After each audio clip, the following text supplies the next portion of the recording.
Yeah. So to install it, different ways, but our website particular way, I can just do um can just copy maybe this. Can do it this way, not a bad thing. It does it does the major stuff for us. So just copy that and then open up terminal, is that thing. So that's gonna okay, go to file post program myself, create the post program file. Let's do that. So I'll right click, create a post yeah, and the post YAML file. There's a way it's structured, but you must not have a name. And give it a name, something like a name. You can call this maybe. And you can have a description if you want. So you can call this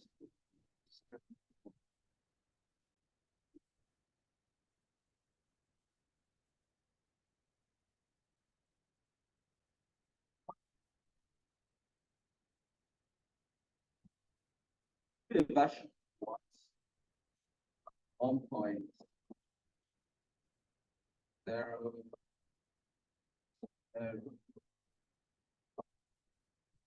Can do an environment. Environment is pretty cool because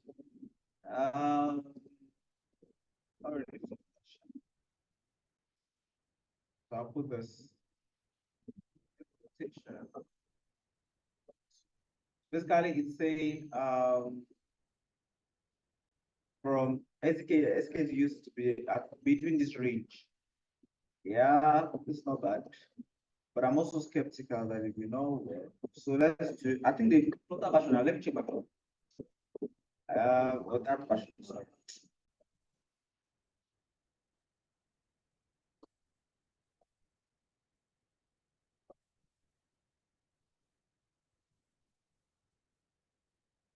That's 3.1, 0. Okay, so and we can start from there. 3.3. All these things are not just 3.3.0. I can take up to a 4.0, right?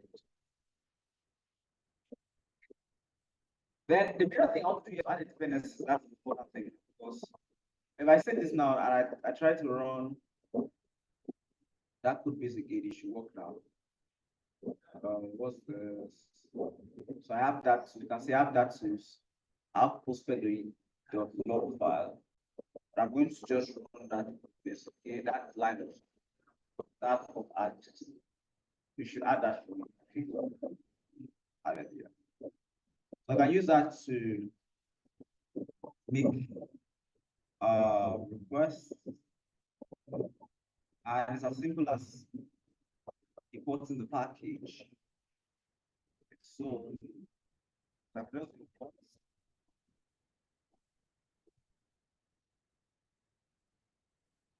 And so you install import packages. That's basically so you just package. And the package I'm talking about is going to be my package. There. But I hit the import because I can since the particular so I will say as HTML. Any question?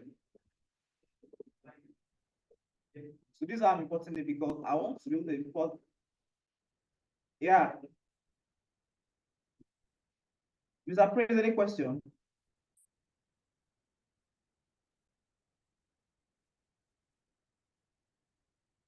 Mr. Prince, any question?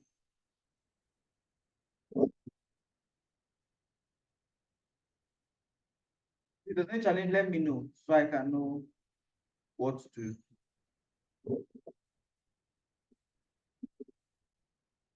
So I'm importing the HTML package just to solve it directly. So first of all, let's go over what we did again. First thing we did was this: we created a post YAML file. And the post YAML file, we added the name of our file. This should be intro, right? But it's all good. Then we added description. It's optional. But this name is very important. You must add a name. Must add a name, yeah.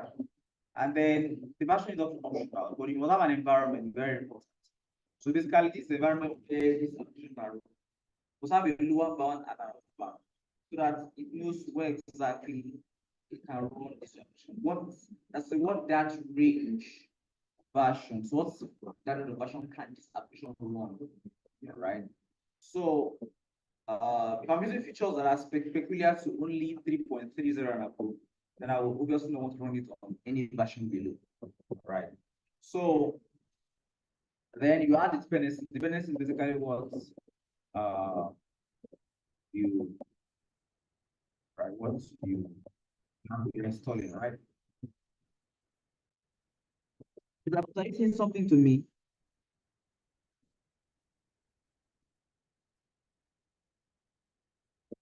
All right, so I do that. I just save the file, or most of you will see this option like so, get packages. Once you click on that, it will load this and add a prospect law. I'm going to explain this shortly, but just pay attention. Then you also see a folder called .dat tools, which contains all the packages you installed and their configuration. That's what it does. So I went, I'm going to use do my data fetch. I'm going to import the PHP package like so. Using it as this because this guy is going to give me a class, an object that I can call functions on. So I'm going to import that object and give an alias like this so I can use it.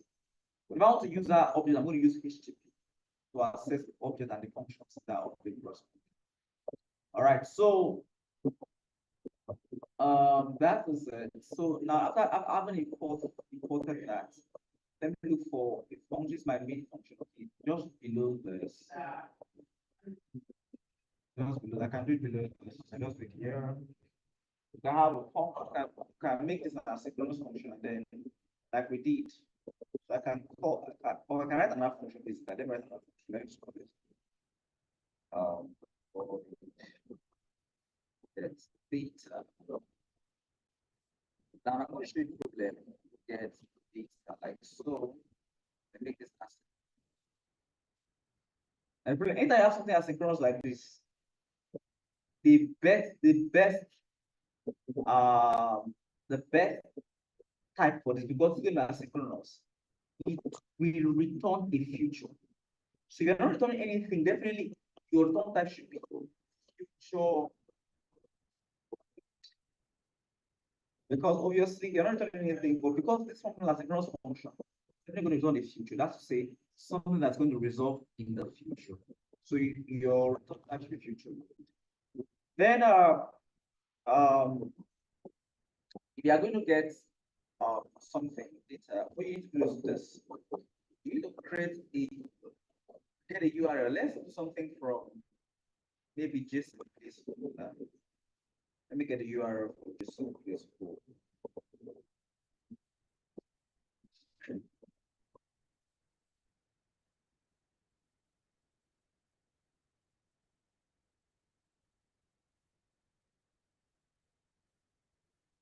Right.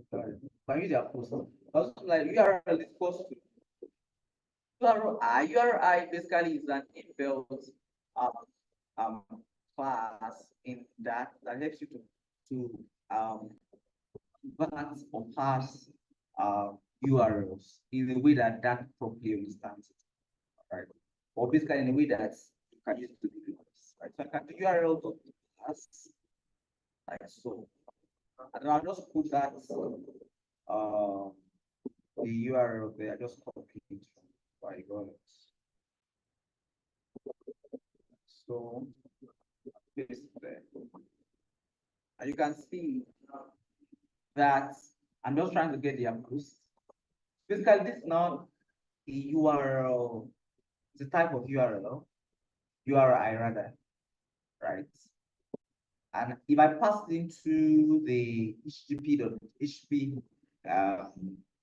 object dot get, basically I'll use HTTP dot get. I'll use the get method of HTTP class to be able to get something from my endpoint, right? So when I pass that URL inside, you understand, because that get expects a URI, a type of URI class.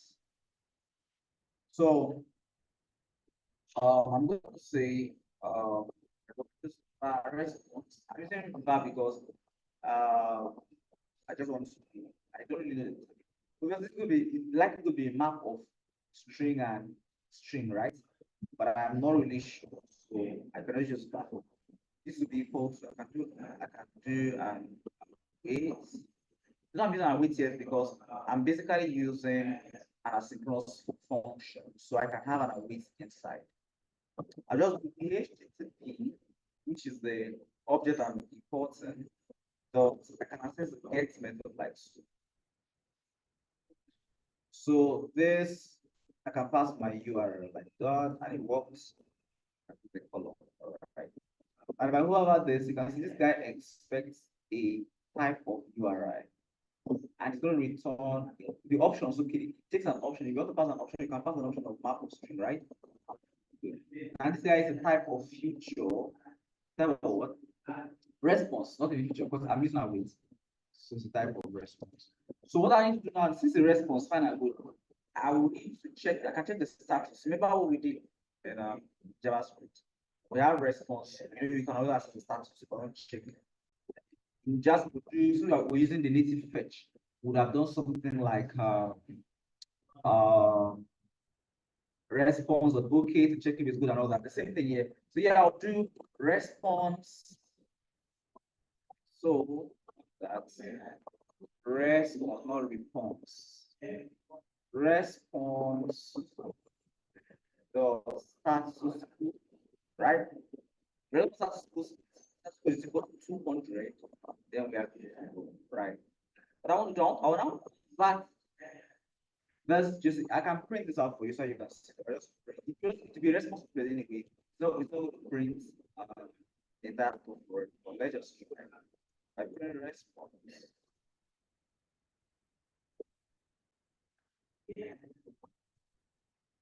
I save that. I go to my terminal and do that.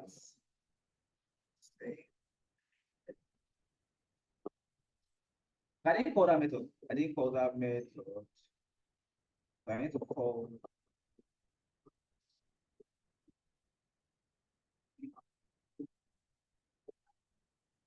all this method. So it takes a while, and then it waits for 2 seconds for it to be, and then you can see in terms of response. So that's exactly, it's a very good thing about uh, asynchronous methods. Did you notice that? Notice that he tried to run this guy, and it's to print this guy after 2 seconds, right? This is it here. After 2 seconds.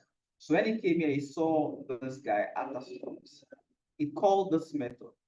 And because I literally did not, if I put an await on this guy, I think he should have waited for it to be executed this.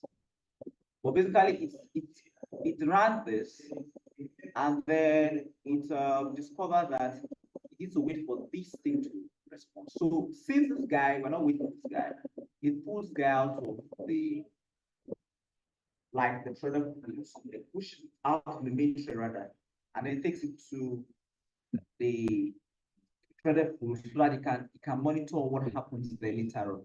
So what it now does now, it now uploads into the upload this, and now runs this, and it sees that it will wait for this, and because this comes before this, it even runs this, all right, before this. So now that's just the points. I don't know if that's clear.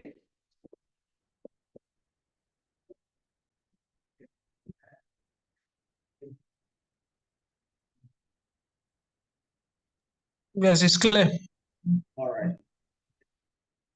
So now, because I told you now, the reason why you should know why this, because the toString, if you check the class of this response, basically there's to be a toString method. So whenever you try to compile that guy, you put that guy's string, it just gives you instance of blah blah blah. It doesn't really print the entire details of the object for you. And that's why we're having this. And most often you find this very often in almost all related languages, right? So what I can do here is I can I will show you this. And then I can convert that guy to more like it. I can decode that response of it into a JSON payload, right? So I got something like that. Data was JSON, and there's what called JSON. JSON, yeah, this guy is coming from there's a package called data convert, yeah. That's where the JSON decode is coming from. So you have to put the source as the response basically. So I'm going to do response of body. That should be response of body exactly. This should convert that guy a JSON payload. Then I will do print data. Let us say the response.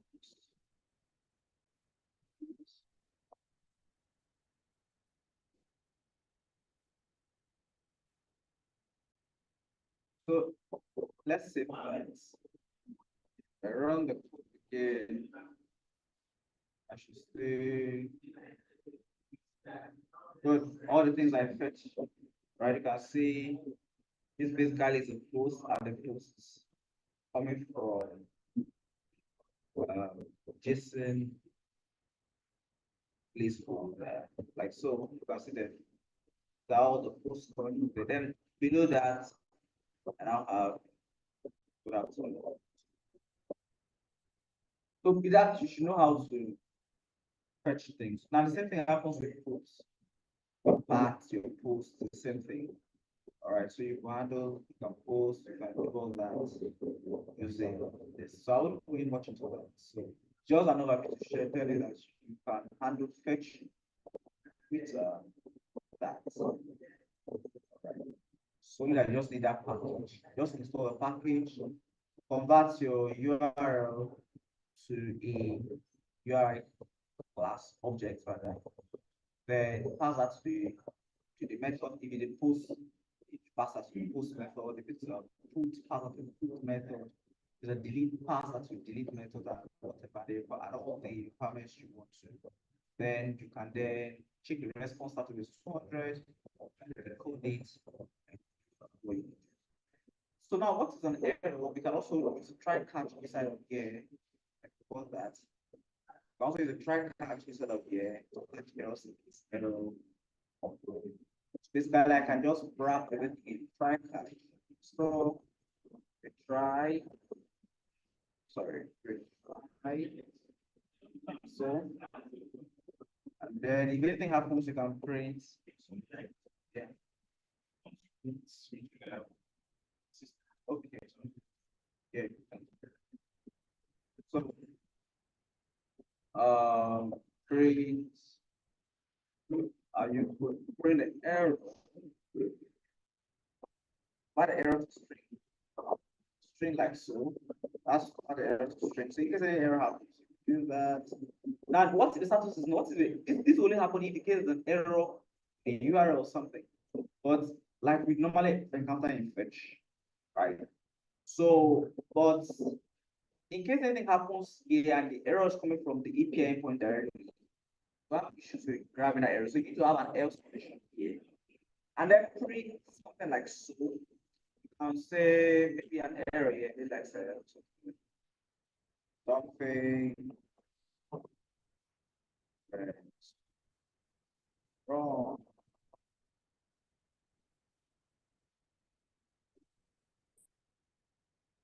That's so that's how you could manage error handling in that. Now you can also do something like an on. You can listen to an on. You can do on, right? I know you can do that on. You have catch right? I think so. I've forgotten that line. But then you can listen for specific errors like so. Also, okay. Let me check that.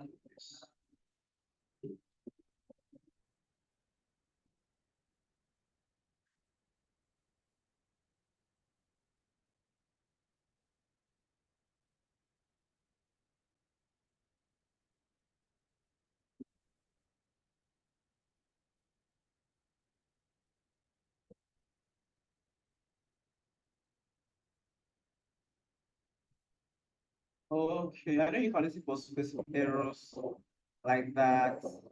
That's I'll check that later. I'll wait. When we're picking the project, so I don't waste our time now. So, yeah, can use wireless. Right. Yeah. But you can use the cables. Cable.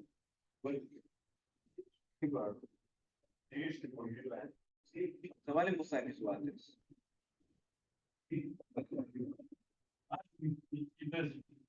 I know the print is like that. So, all right, let's continue. Wireless is better. So now let's then continue. So now the next thing we'll talk about is to how we can read files, reading files. I hope the fetching is clear. I hope the fetching is clear for everybody. So it's your normal fetch experience, like with JavaScript, same thing with your, I guess it's very similar with your C# experience. So it's not out of place. All right, so I hope it's clear for everyone. I can't hear anybody feedback. Yeah, it's clear. All right. So then let's talk about reading files per se. So reading.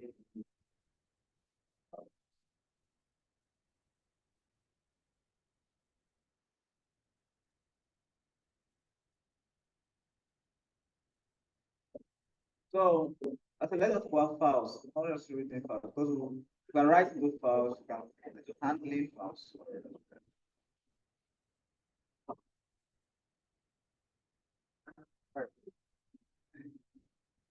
So what the interest here is how we handle files, how we can write files, how we can read from files, how we could do all that.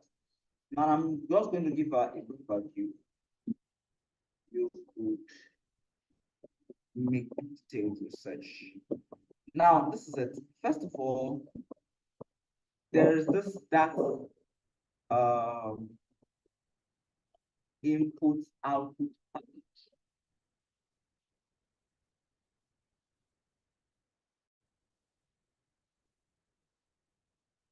So there is that input output package that you can use to also read and write the files in that. First of all, let's talk about getting data from the command. Maybe you can get users prompts. Let's do that. So I can have my main function exploring.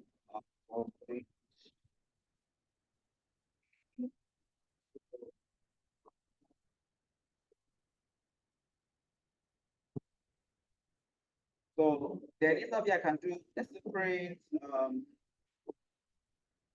enter your job.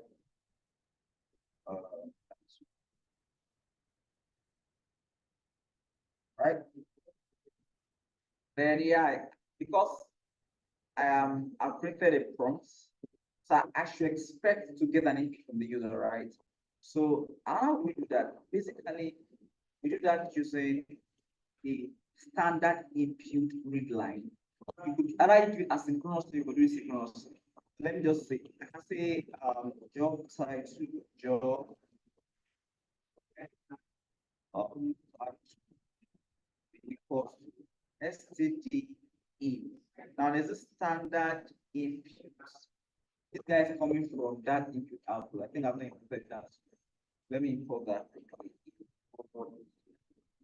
That uh I so If I do standard in dots, I should be able to say read lines. That's doing synchronous to basically. Right. So this guy will tell me the non-label string. That should be the type exactly. Non-label string exactly. Because the guy could decide not to enter anything and then press enter. Grab it. So now whatever he puts there, I can just use that and say, okay, you entered. So I can say enter. Let's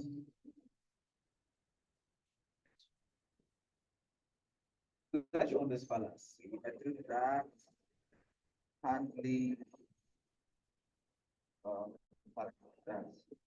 Let's see, enter your Latin. You can see that it takes a prompt from me. So I can just do software.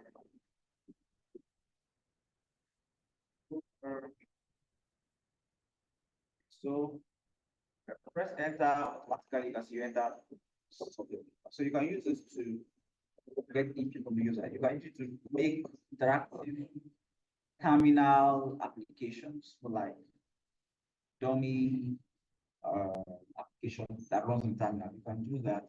So I just want to point that out. So that's one thing about the first thing about you know about the that standard.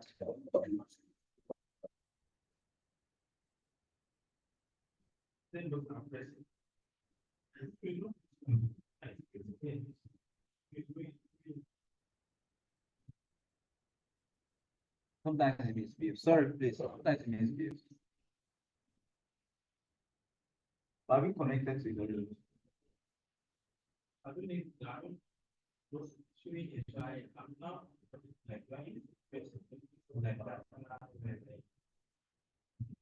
not using.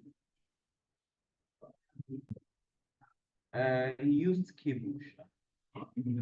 Check. Maybe I mean check the cable. Just check around. Print not print that cable. Check. All right. So sorry about that. So let's talk about reading from files or writing to files first. So if I want to write the file, it's not difficult. And that, first of all, what first thing you do is you have to create a file object, right? So I do file equals to file, like so. Then I can pass in, maybe let's do something like sample text, right?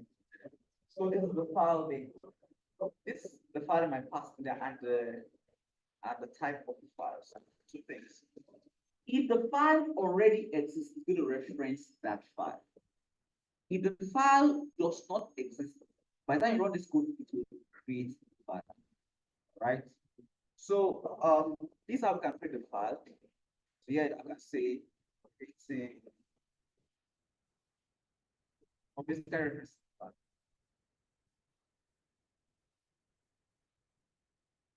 Right?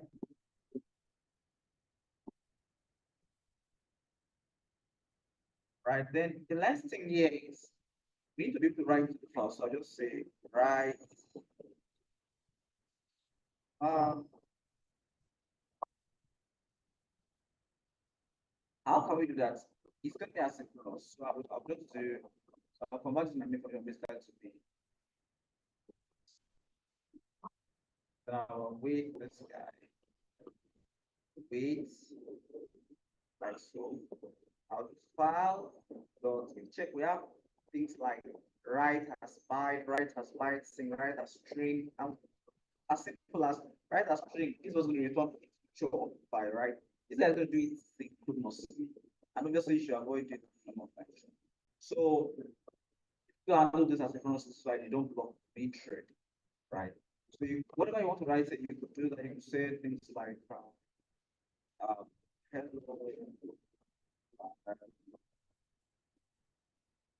Okay, let's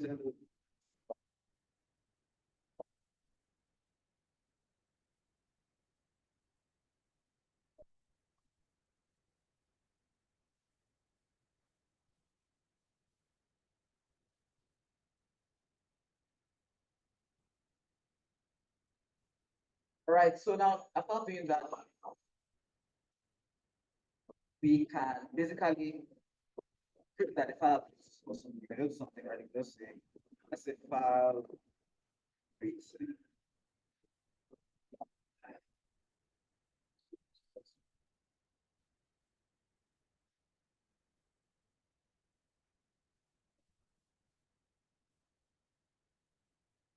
And let's try. If I run the code, that's going to be that template files.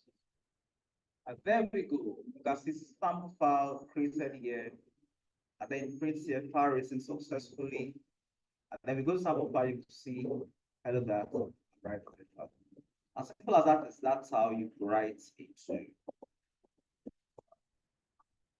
Now, if I run this code again, I could check and comment this line and then we'll check if this file exists. I'm going to say check in.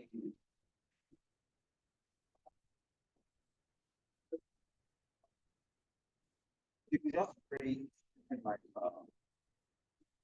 file. So I think this is exactly.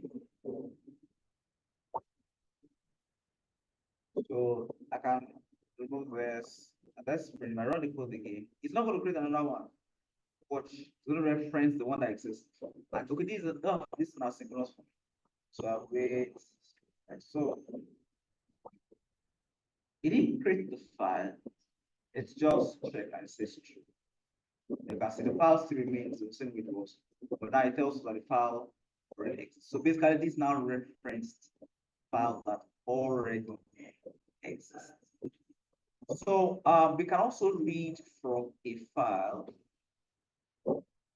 Yeah, you can read from a file. We'll talk about appending to a file. So you can also read from a file. So like reading. Then how do you do that? You could, first of all, it's good always to check the file exists, like I said. So if I wait, file dot exist, there's this thing. So I can run this function. Yeah. Wait, the file that exists, I can say it's going to be a string basically. Calling contents equals to it's also asynchronous. I'm going to handle that file dot read as string. Like so. When you did that same, you use that same way when you were, so you did standard input read as string, right? So the read line sync actually.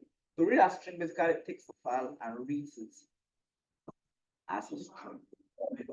1 minute, please.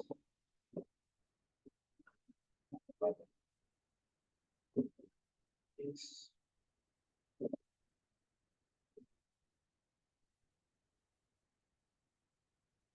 so so now here we can now print this guy out. Print context. And there we go. So else, this guy is this that I have an else to it. File does not exist.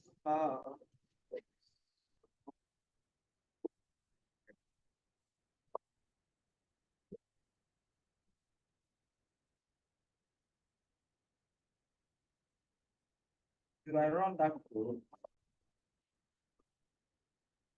you can still be ready to the first file, and then that was good.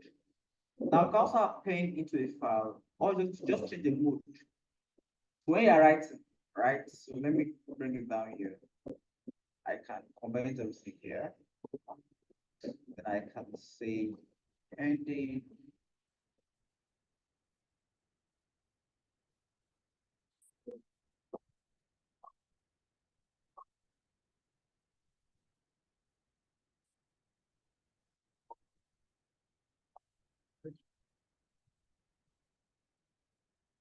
So yeah, I can just, or instead of doing just, if you're having something like this, I just copy this entire line, right?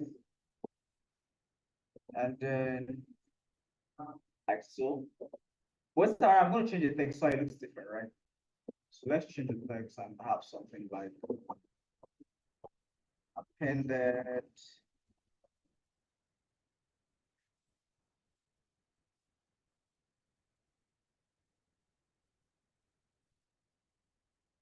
Then, because you don't override it, your intention is to obviously have a mode and change the mode to file mode.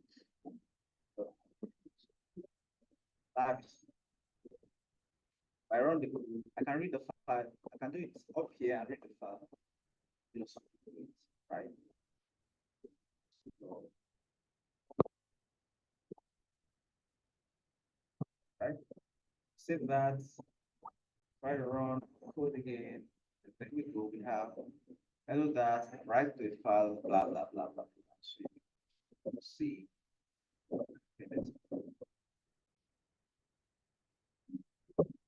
All right, so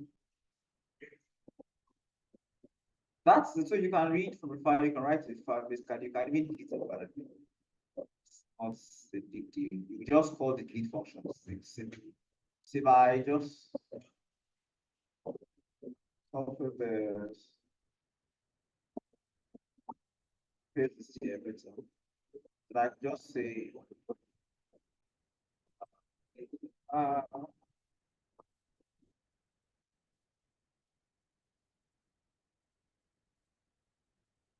what I can do is I can I can then this file, it's gonna file the next one.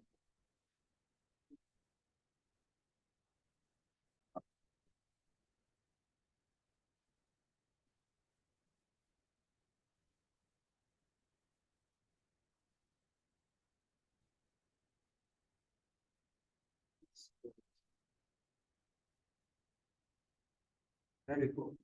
File as we can. So you could rename files, you could work with directories, so there's one we may not really dive into that. But I hope we have a concept or a proper concept, or at least a basic concept of how those guys work. And the good thing is you could always um search for things and improve your knowledge. Any question? Yeah.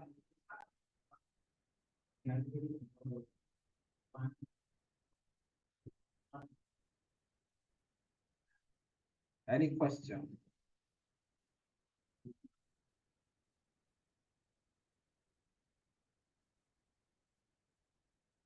Is there any question from anybody?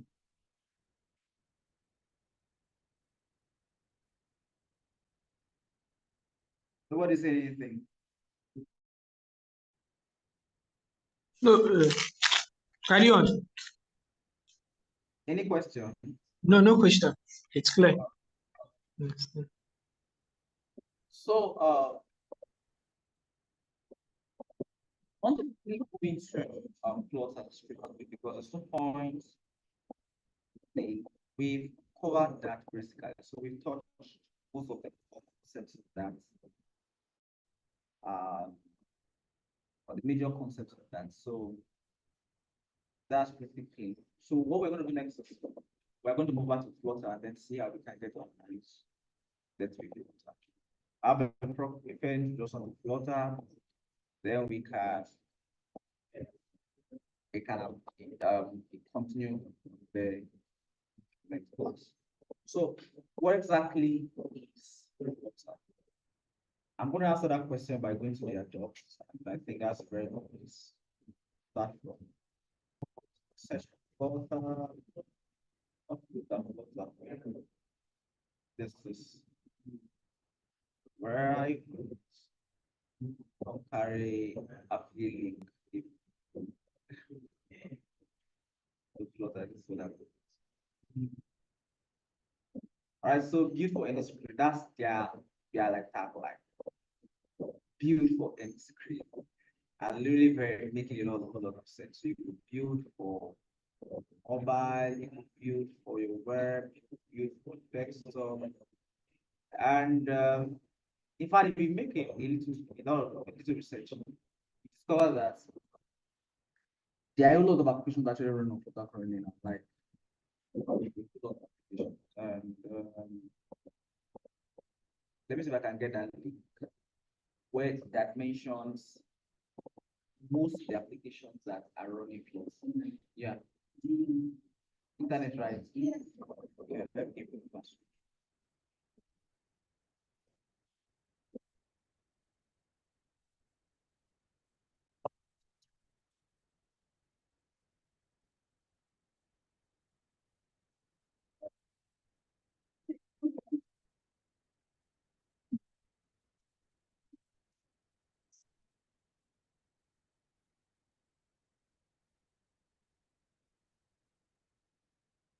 So,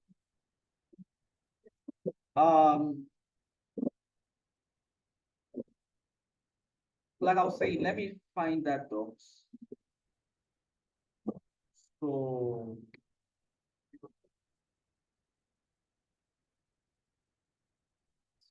it's very that set is free. That's it.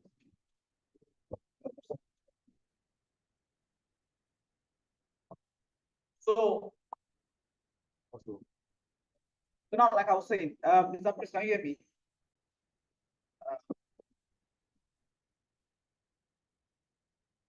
Everybody can hear me.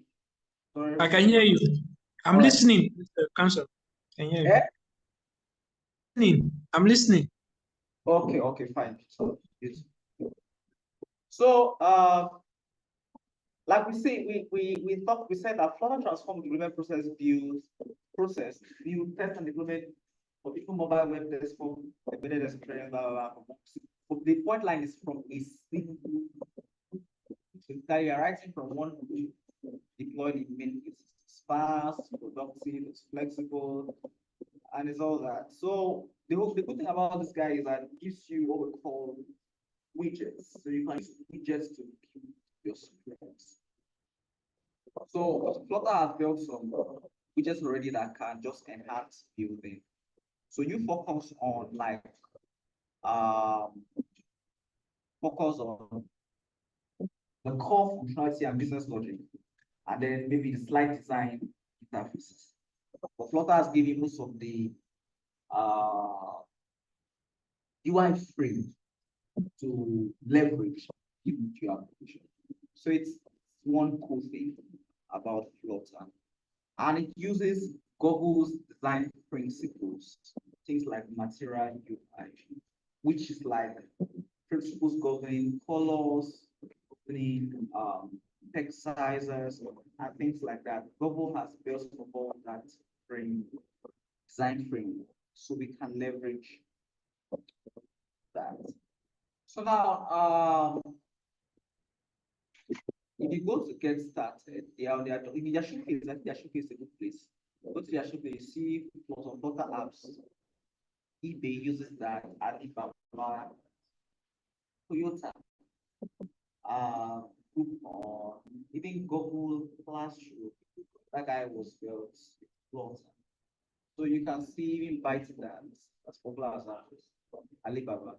So all these companies, in fact, most of Google's products, right, were built Flutter. You can see that. So other companies like Xiaomi, SNF Connect, and Bolt, have a whole lot of companies. So like a showcase.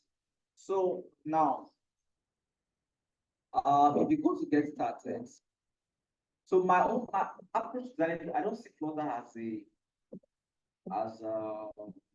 lightweight or something. It's a UI toolkit that has been enforced to the basically. So you discover that you can use, they give you UI fragments, things like widgets. We'll talk about what widgets is, but on the core of Flutter, you discover widgets is very fundamental to the core of Flutter. So we're going to discover how Flutter uses widgets, what's the core widget, how widgets are created and all that. So, well, let's talk about installing Flutter first of all. So it depends on your device. If you're using the Chrome OS and Linux MacBook, I'm using a Windows device. I'll click on Windows, and then it will choose my first of application. Yes. Android, no problem.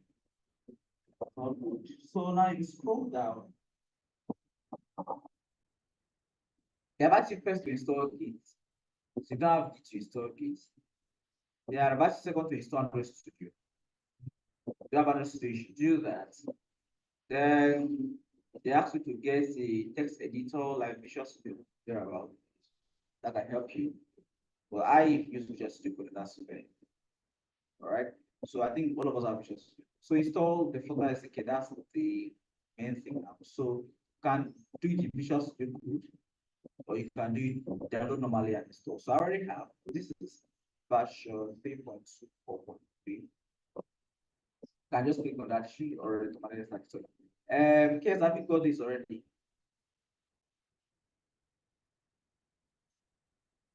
Yes, I've installed it. Fine. So you have to that install your PC. Yes, I can skip this, right? yes. So when you do that, you install that, you add it to path variable. That just to mention that you don't forget to add to the path variable. Then you run your Flutter Doctor. You run Flutter Doctor, it's going to figure up services for you. So when you open, and when you start Android Studio, make sure you install the Android SDK platform, the Android SDK command line 2, the Android SDK build 2, Android SDK platform, the emulator very. So you're going to create the emulators of Android Studio and reuse them in Visual Studio. So you can either configure for a virtual device or a physical device. Works fine. Just follow the range of instructions here. So run Flutter Doctor, and the Flutter is going to install Flutter and configure for a PC. Then if there are issues, it's going to tell you where they are. To ensure that when you run your Flutter Doctor, you have things like the Flutter channel is stable, then you have Android chain, then you have Visual Studio Code, so they have this guys. So these are the major things. So I'm going to put up my terminal.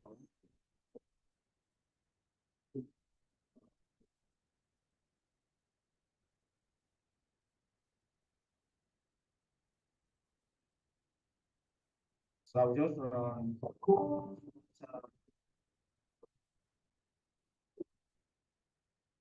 let's start to check on Windows version home. And check in. So it does that check for you to it analyzes and check if you have things fine. So the only thing I don't have is Visual Studio, so I cannot build for Windows application. But I'm fine because I don't need to build for any Windows application, right? So I'm fine. So I have Android Studio. I have four emulators already. And all that. So I'm fine. The tool chain is telling me that some other lines are not accepted. So I can run this code to resolve that. So accepting of the license. That will be fine. Right? So you can do that by yourself. So I think that's a big review license like yes.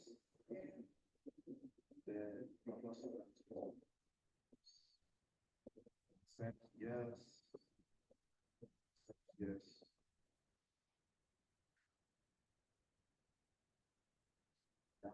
Yeah. I forgot Dr. See.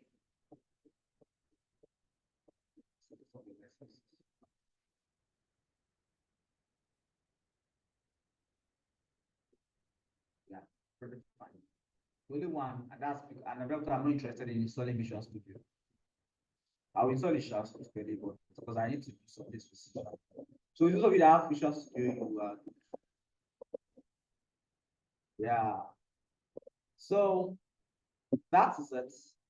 So how can we now create a Flutter function basically? So I'll close this and then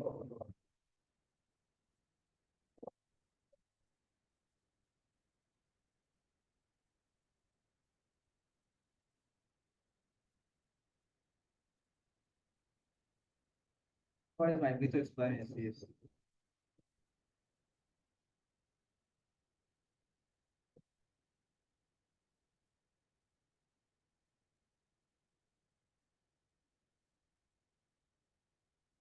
all right. So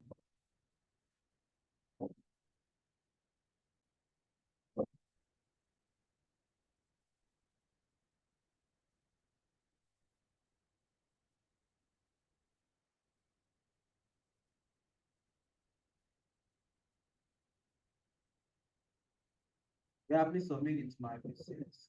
Yeah. So,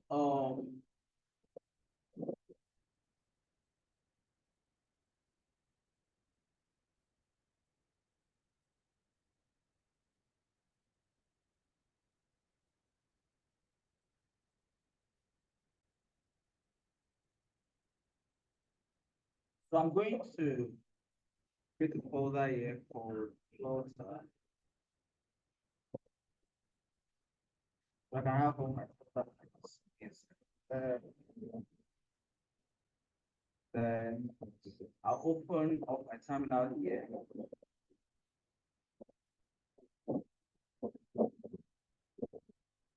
So I'll run, so I'll take the folder project, I'll just do Slaughter, create the name of the project. So I also have my slides, I didn't mention that. So my slides, I'll give it slides. So more like give me the installation processes. Probably stated there.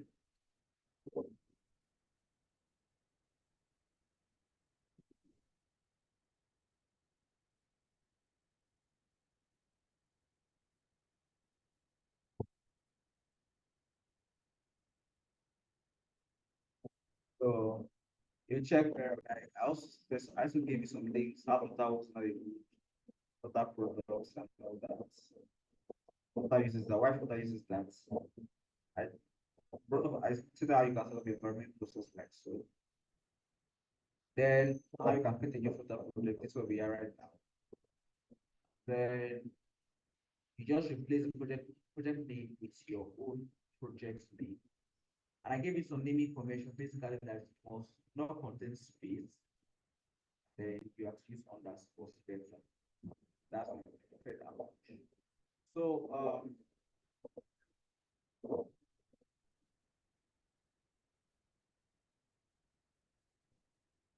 so what I want to do next, I'm going to Flutter create in the name of the project. We will call this Flutter. Press enter. That should create a new Flutter project. Resolve the dependencies, and then we go. So if I check what I have solved, I should see Flutter intro folder. A bunch of things already define my Flutter folder. So I'm going to right click on this, then show options. This with Visual Studio. Right. So here we created a brand new project with Alta. And now we see a bunch of files. We need to see how we understand them bit by bit. Now, first of all, look at the prospect.log and the prospect.yaml. No, we saw this in PubSpec, sorry. I saw these two things earlier on when we're doing, when we installed the package in package HTTP when we're doing our data fetch. And now we discovered that it is very synonymous to your package.json package.json log when you are doing React and JavaScript and type likes. So prospect.yaml basically is a configuration file. And let me explain. When you see YAML, you see XML, JSON, all those are configuration files. I used to keep configuration details for specific tech stacks. So different tech stack adopts different configuration approaches. So you can see now that we have a name, which is the name of the project description. You can choose to publish this guy to public dev. If you don't want to publish, you can put not. Then you can see the version, you can see the environment. It's running, this guy is running Flutter SDK, right? Let's see to this point. You could see dependencies. Now you could also add your dependency select. So what we have installed is the Flutter SDK. So we also have things for dependencies too for testing. So we have tests used to test your application if you're interested in that. Now to continue icons. Icons are available to us by like that. It comes pre-installed. So there's a linting package for every links where you have necessary compile and errors. Right. Flutter also uses material design, so it's also this configuration that is spelled out for us already. Then you just put down there's assets, you put add assets. I'll cover assets as well. So you can't use images in Flutter if you don't add them here. So you can either add a folder, you can add an image directly. So we'll talk about this when we get to assets later. Then also you can also add fonts. They also part of assets. Basically, they are font assets.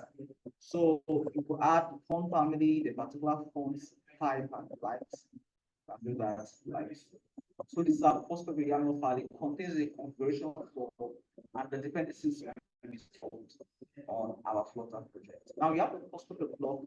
This Postgres log basically logs your packages into specific versions such that to avoid breaking changes. So yeah, it's very similar to your package of JSON.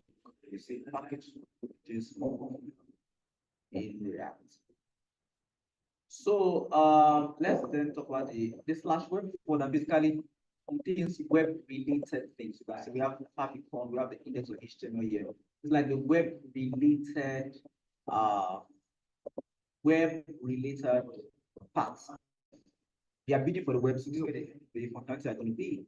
So it's going to bond to your code. So basically contains all the things that's to the web there. So they are building for the web basically.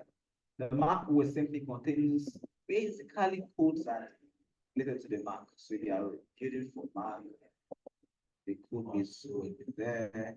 You're not writing to this, but basically contains the configuration and the essential files for building for those environments or those architecture. That's what I'm trying to say.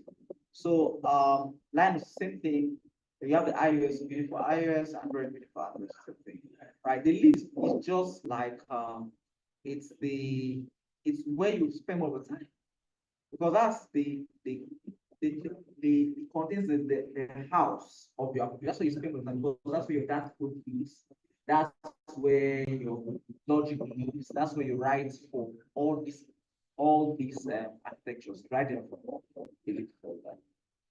So now for us to run our folder, let's run our folder. So I'll go to my window. That is like the basic application you get when you step out using Flutter. You learn it first. So how about this? Let's break this down and see what this exactly is. Right. So, right, so you can see that it's a private variable inside the class. You see that private to this module, right? You can see that there you can see the few things that you are familiar with. About. So basically, the idea is this is the data code. You understand that it becomes easier to understand what is happening. So let's first explain how we can run this application. So first of all, if you have Android Studio installed, so do you have any emulators installed on your Android Studio? You said? Do you have any emulator installed on your Android Studio? Yes, I do. Okay, fine. So I think you've set up all those things. I think it's pretty good. So what I'm going to do, I'm going to select I'm an emulator. Let's see if I click see this icon, you can tell me that there are actually 3 devices are connected, but those devices actually selected. If I click on it, I can pick a device. I love to use Pixel 5. Yeah. I just pick Pixel 5 and start launching. Give it some minutes. Launch.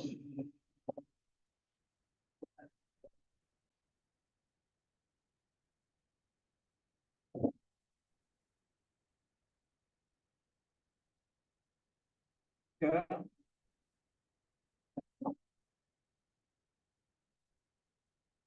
Load it.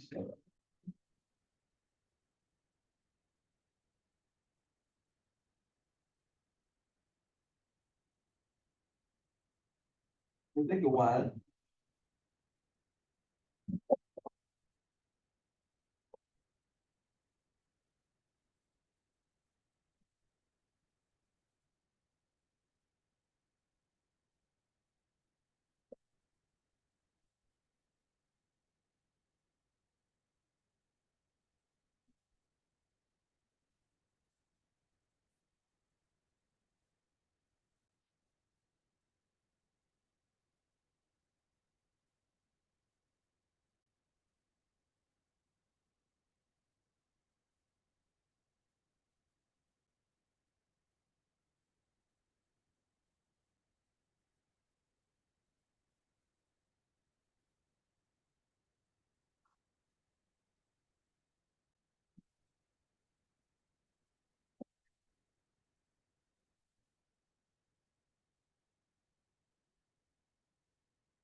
Alright, so very first one, I don't know why. That's what.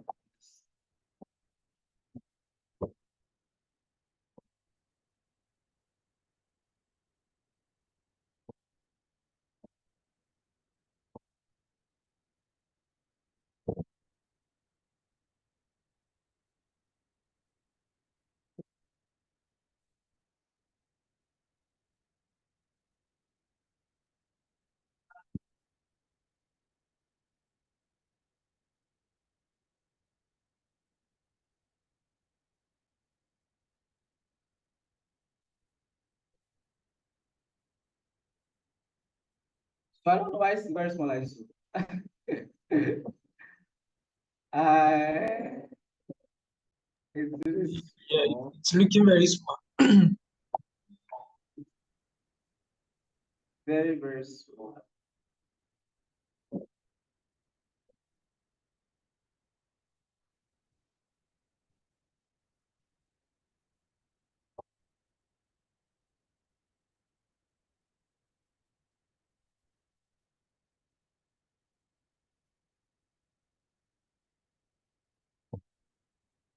It used to be small today.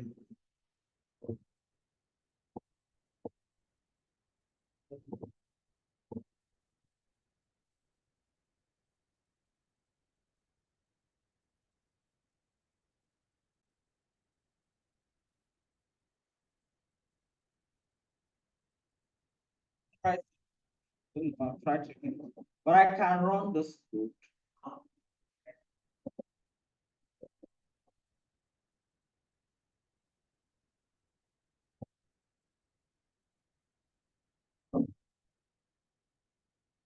I think my PC doing that. A graphics card process. Yeah. Very sharp. Very, very, very good.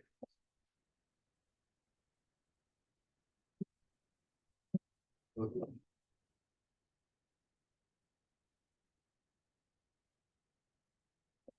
All right, let me just see. If I want to run the code, I can just go to run. You can run with, you can start debugging, start without debugging. This is faster. I just click on that. You know, this application.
So, Mr. Council, can you start explaining some of this? Okay, it seems like it's about to load.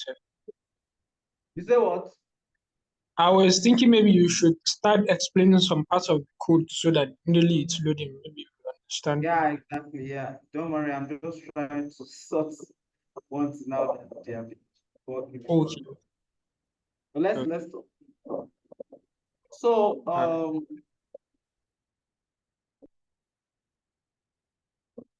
yeah, pretty good. So like I was saying, let's break down what we mean by widget. What exactly is widgets?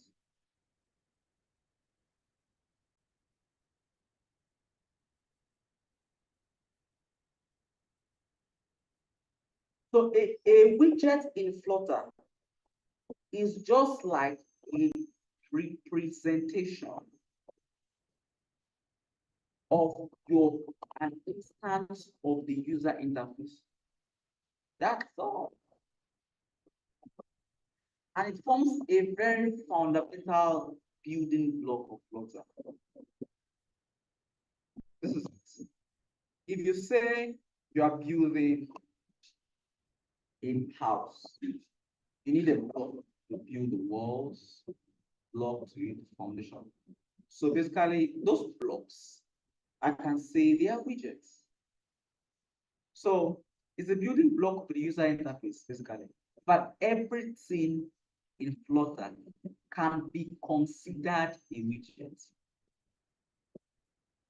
Ranging from structural elements like buttons, text, even style elements like fonts and color and the likes. All right. So now, even layouts like padding, grid boxes, spacing, you get that. So literally, even styles are widgets. They come from a widget class. There's a particular widget that handles style. So widgets are used to create the visual structure. All right. They are synonymous to your components, but they're not equal to your components because they're not exact same thing. We consider them literally. The widgets have some style because literally everything is like widgets. So widget can be style. Style can be this guy is a class. As long as that can be a class, it can be used as a widget basically. So widgets can be nested into the other ones to create layouts. Now we have what we call a widget tree. So let me explain.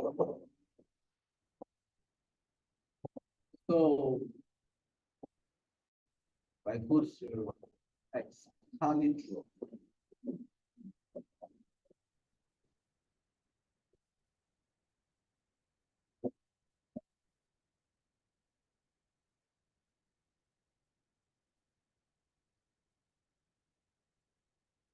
Okay, so like I said, if I have a widget like so, I thought I intended to draw. If I have a widget like so, these widgets can house other widgets. It can house other widgets like so. All right. It can house other widgets. All right. These other widgets can also house their own widgets. Guy can have his own widget. This guy can be his own widget, like that. So, and they can have their own widgets too. They can have other widgets too. So this structure, they can have, let me just draw a few of them. They can have their own, it can have a zone, like that. This structure now produces what we call a widget. A widget.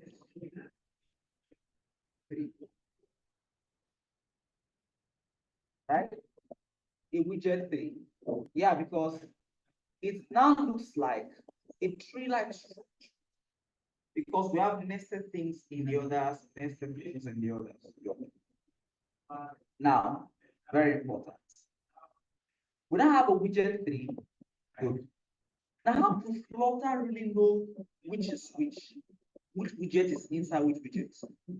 Because now you don't have a tree, like we have a so many widgets that inside another widget that is inside another widget and all that. So how do we totally know which widget is inside another widget? That is where the concept of what we call widget context comes in. We have things like context. The context basically determines the location of determines is a reference or is a reference to location of objects in the widget 3.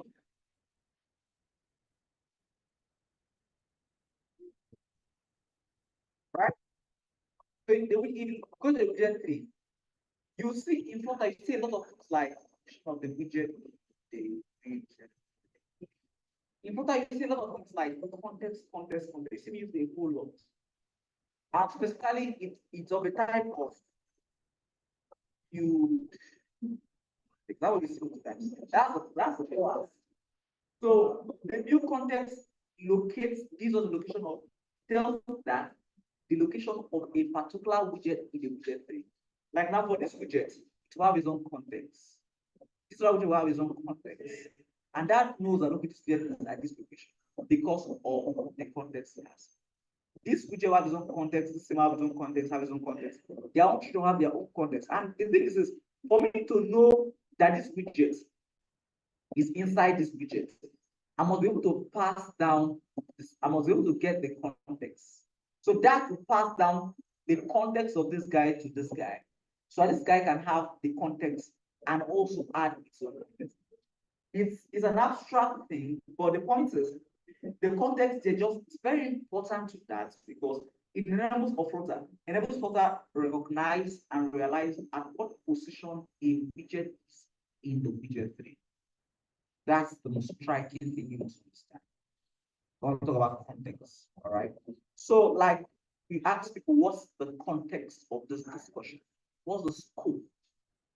All right, what are the parameters that define this conversation or this argument or whatever? So that's the point. So you are trying to find out at what location, what's the parent of this widget? What are the what are the possible children of this widget? The context can figure that out. So it's an object that helps Flutter understand the location of the widget in the widget 3. So you know what the widget 3 is now? Because we have nested widgets, definitely we can have a widget 3. Because we have something inside something and you can trace to where the root of that thing. Because you built a tree structure. So that's where we have widget 3. So widget 3 helps Flutter to actually build a UI and know which thing to change exactly. And this is the point. So widgets.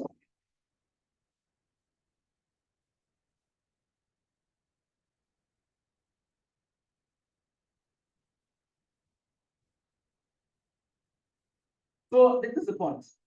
So because Flutter has a layout, a structure, right?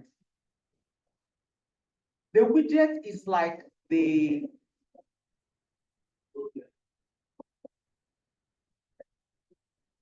this.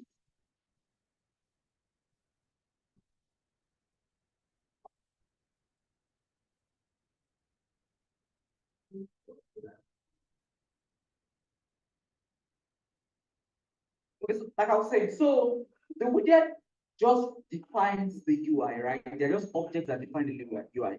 And because they just define the UI, the way they are built internally, they're not very, very heavy. Now, there's another kind of object that actually is the UI itself. That guy is not really built. So let me just find the architecture. We go to the architecture of Flutter. Architecture.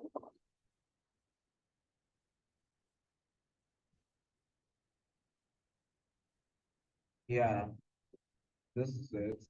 So you scroll down, we have the So we have the widget, we have the rendering down there. We have some animation painting gestures that happen at this point. Then we have the foundation, blah blah blah. To the core. Scroll down, there's C sharp, C++, sorry, C engine. That can do some rendering stuff entirely here. Things like frame scheduling, frame pipeline, and those kind of things. Right. Then below there's platform specific embedded that runs. So this is like the layout. But something I'm looking for that I want to see the widgets layer, I'm not applying each render of the class widget layer. Yeah. In addition, the widgets layer allows you to define function classes that you can reuse. This is the layer which a reactive programming model is introduced. There's something I'm pretty much looking for, I can't find. But the point is this: the way the widgets are built, they are built in classes, right? So basically, you use classes to use their objects that represent your UI. They have properties, they can have colors, they can have all the properties and all that to define and basically represent the UI. Now, the cool thing I want to introduce here is that they actually lightweight signals. They can be recreated anytime you reload the application. So what happens is this, let me be explain so I talk about that. Flutter runs a virtual machine basically internally that helps you to do a hot reload on this application. You can see I have this control buttons here basically. This means save and hot reload. So whatever you have, save and you do a hot reload. So basically your app will reload. Then there's restart. You can restart the application from the beginning again afresh. Then you can stop. So this, because of these two things here, Flutter runs a virtual machine to ensure that. So I told you that Flutter actually has two ways of compilation. Flutter can either be compiled just in time or ahead of time. Now, when you compile Flutter just in time, that's what we are doing now. So it doesn't do a full end compilation once you save and reload. It just looks at the widgets that have changed. The widgets that have changed, and it automatically recreates those widgets. All right. And then definitely change specific parts of the UI that actually represented by those UI, those widgets. That's the point. So one good thing about the widgets is that it gives us this reusable interface. You can use something once and use it multiple times. That's the power, another power of widgets. So basically, you could write something, create a class, and use it in several places. And that class is defined the exact same UI. Because to do the exact same UI, you can use it in several places. Definitely, you are having more modular, more testable code, and more clean code. So there's a whole lot of talk about widgets, but two things I want to know first about widgets is that there are two types of widgets, two broad categories of widgets. Number one, we have stateful widgets, stateless, let's do stateless widgets. Then we have stateful widgets, states.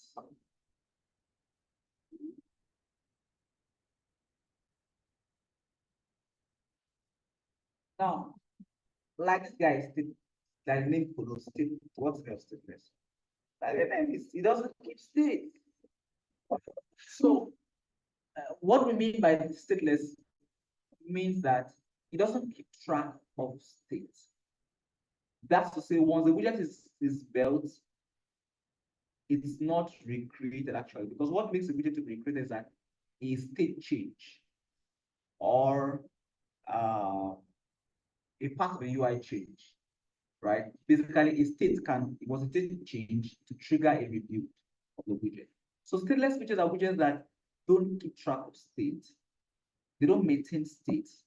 So once it's built, it does not change unless it is rebuilt again from its parent widget. So basically, if a stateless widget is inside a parent widget, is inside a widget, that's a parent widget, basically, and the parent widget insists on rebuilding, then that stateless widget will rebuild. Like I have to explain that we have can have nested widgets, so I came here, so I can understand that you can have a widget inside a widget. All right. So once the stateless widget inside is a widget that insists on rebuilding, then the widget will be rebuilt.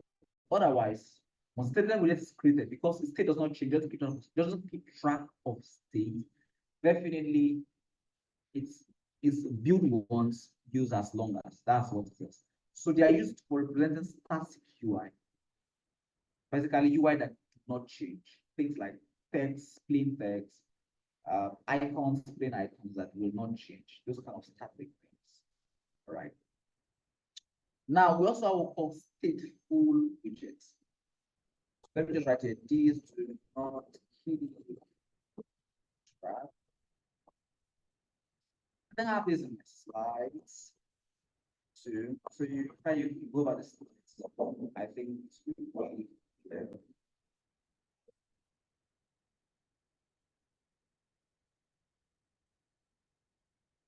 I will my slides. Okay. I think I talked about that things if I talk about stateless.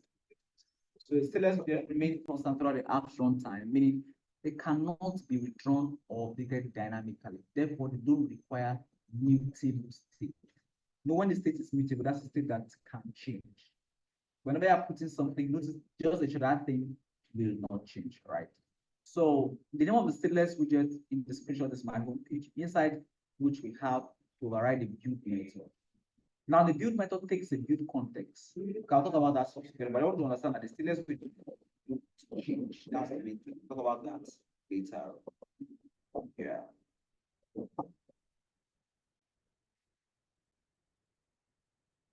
Right. So around two things for you to understand the stateful widgets. Now the stateful widgets are basically widgets that maintain mutable states. That's they contain states that can change. What do I mean? They maintain state over time. When a state changes, this widget is forced to review. Remember when we did new states in React, and we're told that if you want to hook into React state management system, and you want to enforce a rebuilding of the components, you need to change the state using the dispatch method called useState something. So once you change the state using that method, you'll be able to tell React that, hey, I insist that this component is rebuilt. That's the same way. So stateful widgets are widgets that manage state like that. So when you want the state to, when they rebuild, change the state, automatically to rebuild to reflect the new changes, right? So now, so there are widgets that's like text field. Text field is like input field, right? Checkbox, this kind of things. So you are accepting input from the users, right? So each of these widgets have what we call a build method, right? Now this stateless widget is a class. There are two classes in Flutter. They come pre-built in Flutter. So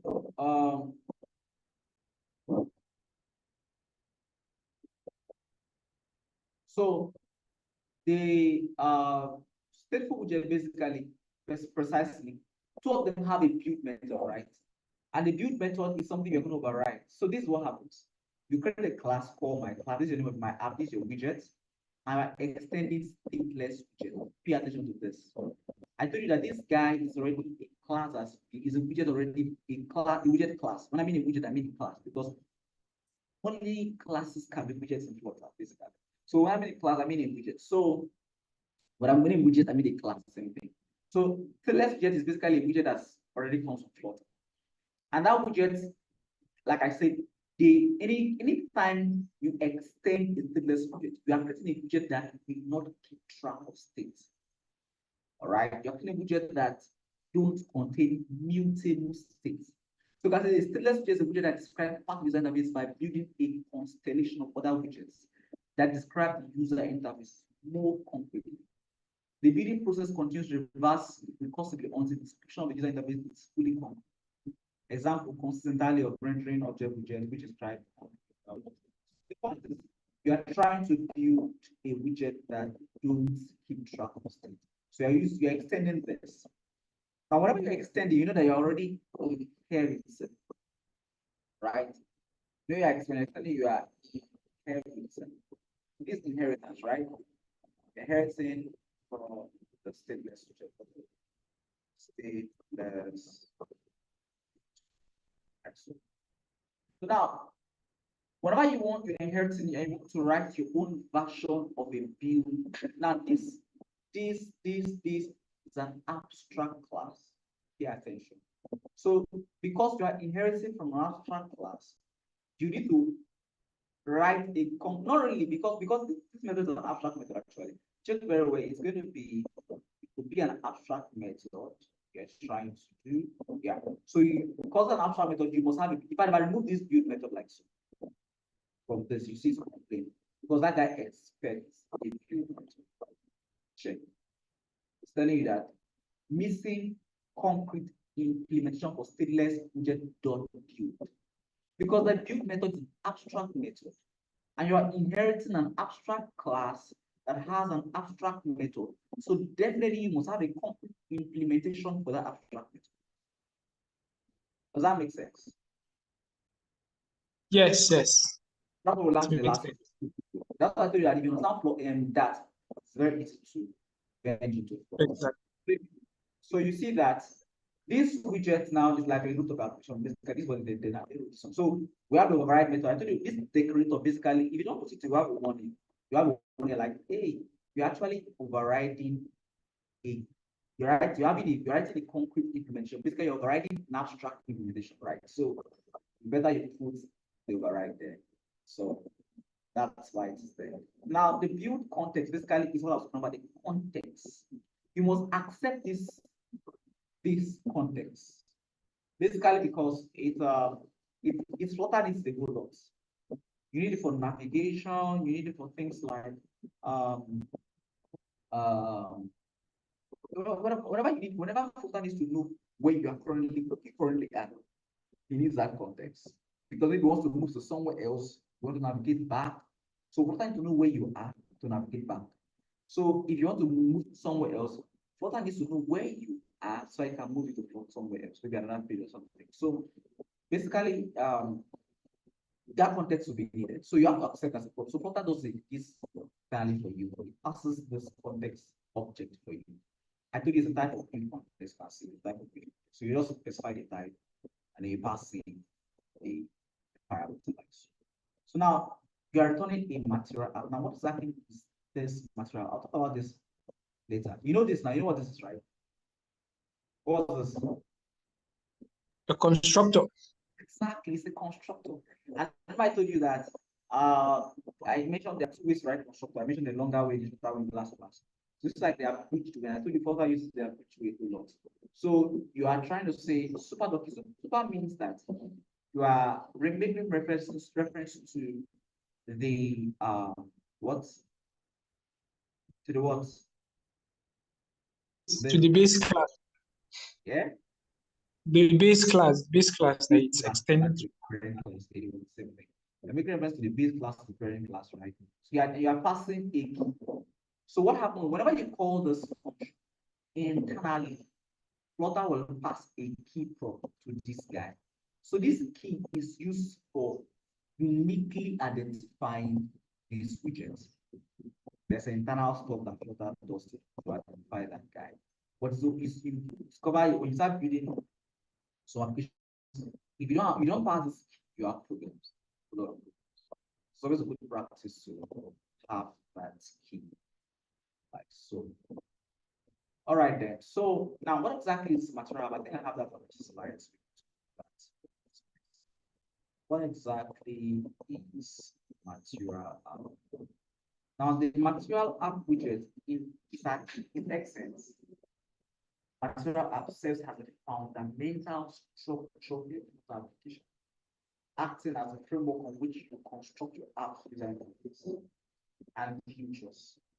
So material app embodies Google's material design principle. Remember I said that clearly much earlier.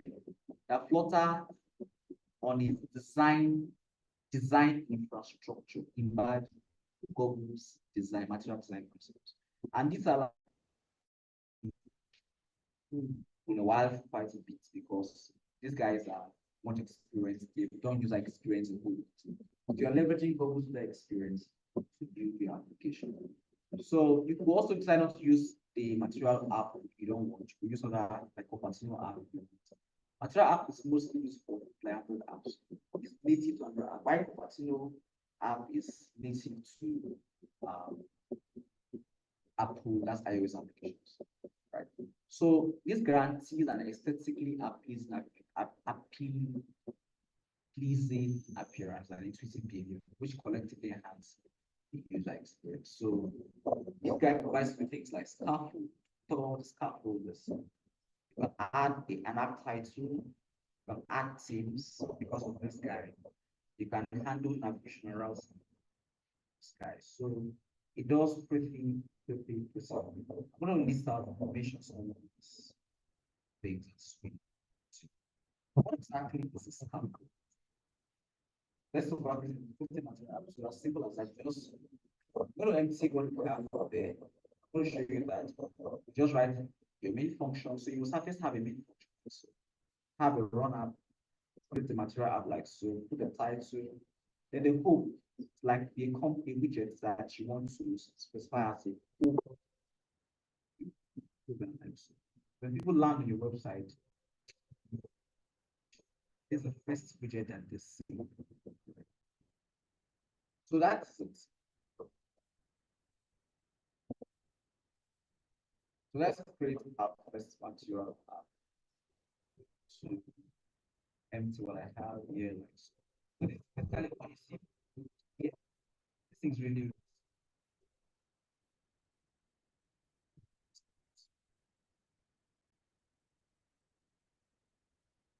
very small. I can't use this. So let me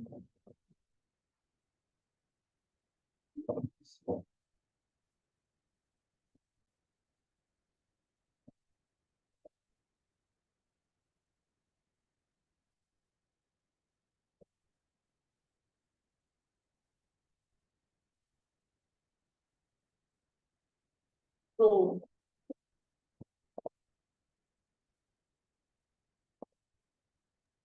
So, Mr. Counsel, yeah, I'm very that material app, is it by force that you must use it, or is there any other one that you can be able to you can use use like I apart from mentioned, Cupertino app. Cupertino app is native to iOS design.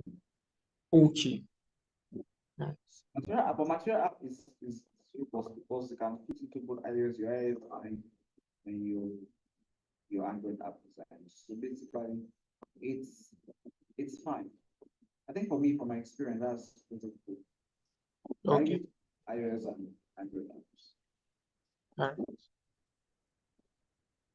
But if you don't use it, you have a whole lot to miss, right? Because there are some things you will not find. I'm going to use out everything from this one.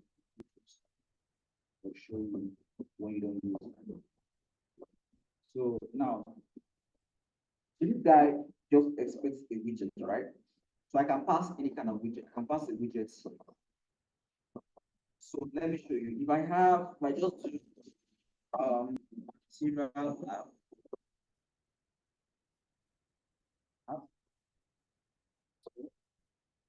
Yeah, I can web material app like that. You discover that it takes a whole lot. It can take a whole lot of steps. A whole lot of steps. One cool one is the title. Add a title to your website. That's the website. First page. And then we will have like a code. Have a code. The code will be like what widgets, you can see this guy takes a widget. Be like what widgets the first widget the users are navigated to or show must land your application, right? So maybe I can create one more widget for you. I can create widget, but let's talk about this quickly. Let me just create a widget here and put a class like so. See, I'll create a widget. And I create a class, I call it anything. Maybe I can call it my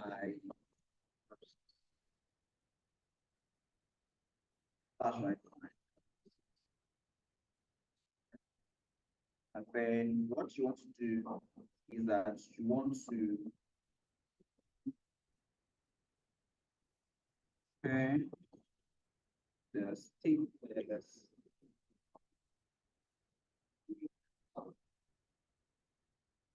And because this is an I'm senior abstract class, I must have a view lecture, right? So I can have like sort of like my first widget.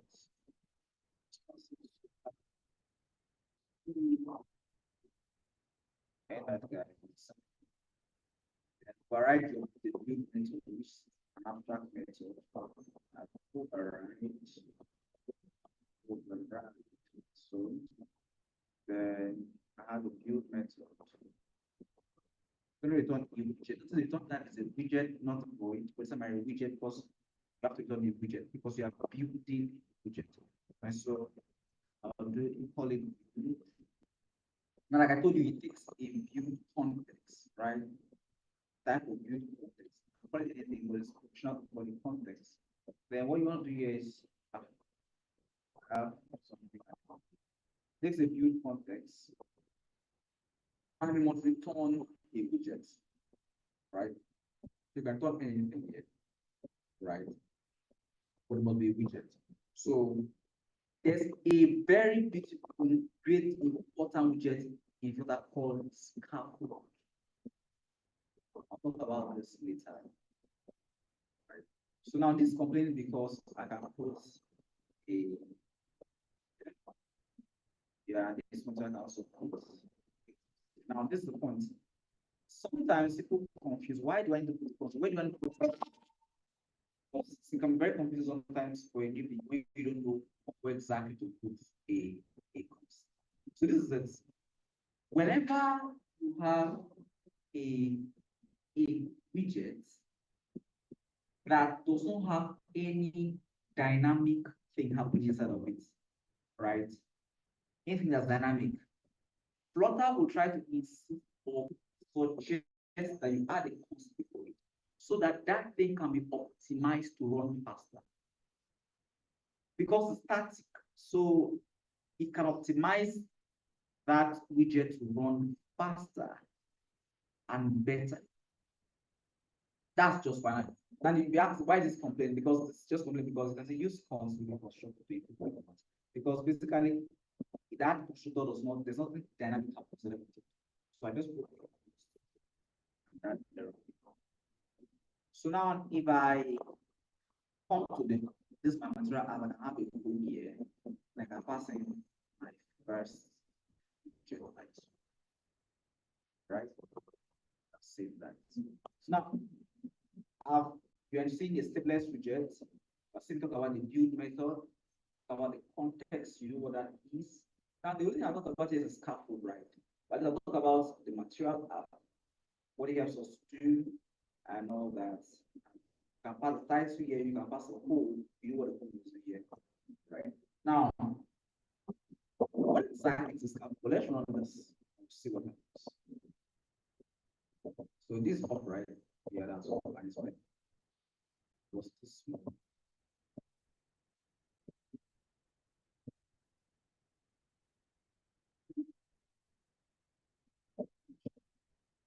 Now, if I come here, I go to run without to submit that. If I take a question, while that's running, let's talk about scaffold. So now, what exactly is this? I have some slides. So the scaffold basically serves as fundamental layouts that offers a visual structure for a material design application. So it's very common with a material design application. So if you don't omit the scaffold, you omit the scaffold, there are things like you can't use in the material. So it's like the fundamental layout system. While material app provides you a lot of range of features, scaffold serves as the fundamental layout for those guys to really work. Right. So it offers a visual structure. Like I said, it's commonly incorporated conventional app bar. You can have an app bar, a body section, things like floating icon body. It's not about them.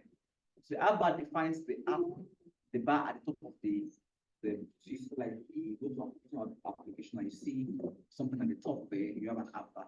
The body basically shows the main part of the application. So when you see the body of the application, basically. So it supports special material design components, such as drawers, and then app bars, snap bars, and likes. So snap bars are like those notifications similar to that your mobile application. Drawers are like you have drawers, things that come up from down or yeah. So you finish drawers. Drawers can even come from the right. So you see, you go to application, you click on menu by the left, you come in the middle of the application. So those are drawers. So when we talk about those points, we'll break down some of those features and talk about them bit by bit. We'll see how we can use them in our application. Talking in robots. So now let's run our first application and do something.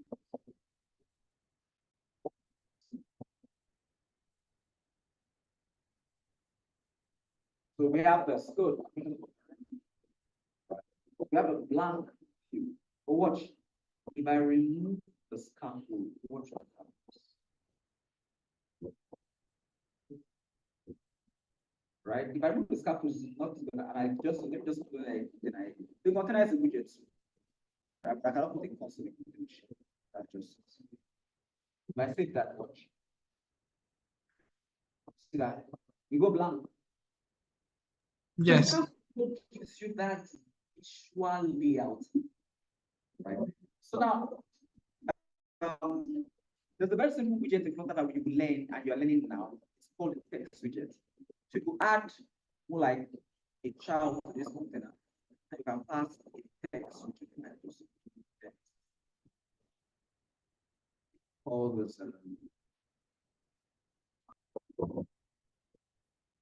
Yeah. Maybe I should just change this to site. Don't worry, you understand all that.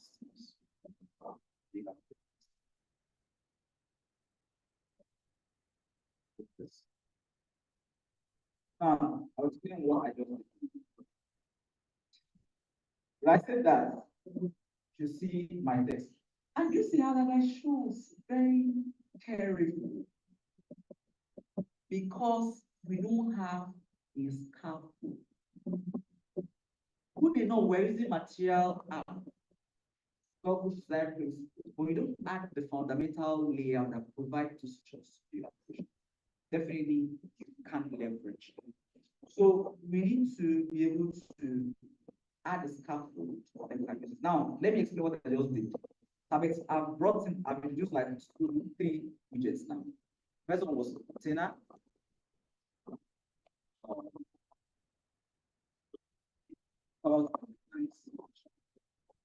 And that's another I introduced was size box. And I brought in index. So these are like the very important widgets to use. Now, let me go back to a container. And because a container is doesn't have a const constructor. When I mean const constructor, you see the constructor, when I wrote this widget, the constructor has a const here, right? You see that? Yes. Yes. A container does not have a const constructor, so you cannot put a const here. It will throw an error. It will tell you that constructor constructor being called isn't a const constructor. Try removing const, right? So because the container is very dynamic, it expects literally anything. It's a very so that's why you can't. It doesn't have a const. That's why now it's complaining. This guy is saying that he needs it because this guy has a const constructor, right? Whoever is telling you that use const with the constructor in book performance, right? I'll click on there, that's good. But I still have a new single line there. If I is telling me that it's unnecessary to use container because it's not optimized. Container is used for things that you really need them because you don't want basically it's not container is not used for static things, basically, right? So because that's why the constructor itself is not constant, right? So, but instead of that's unnecessary, if you want to actually just have a static thing as this, then use a size block either. That was saying, try removing container but not children with the widget. It's unnecessary. So once I use the size block, it's the equivalent to container, but this time around the size block has a const constructor. If I use a size block, it's not telling me, oh, you can put const at the top. So I can put const here. And I'm put const. So everything I'm const. So that's so if I say that, that's when I'm const, right? We have the text. You can see if I do my text this looks very weird. So this my text, see the my text this. But very terrible. But what the magic? If I take all this thing like so, I change it to a scaffold. And the scaffold, you can pass a lot of things, but you can pass body, that's the major thing, that's what shows inside, right? And pass the body like so. Once I see,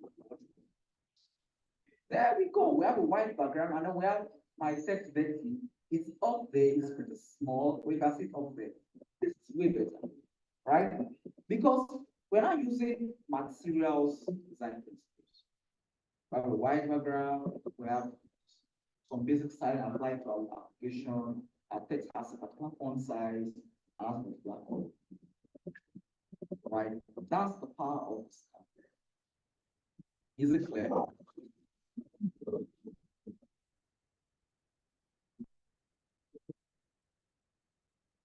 Is it clear? Yes, it's clear. It's clear. All right. So let's talk about the container briefly. So the container widget is used to style, decorate, position, add margins, add padding, add shape, sizing, and a lot more. Look at that thing. You want to decorate, position things in a particular place, add margins, add padding, add shape, sizing, and load. The other widgets wrapped inside the container. So the child basically, the container text a child, which basically can be text. So it's required because you can't have a container without a child, you have to pass a child.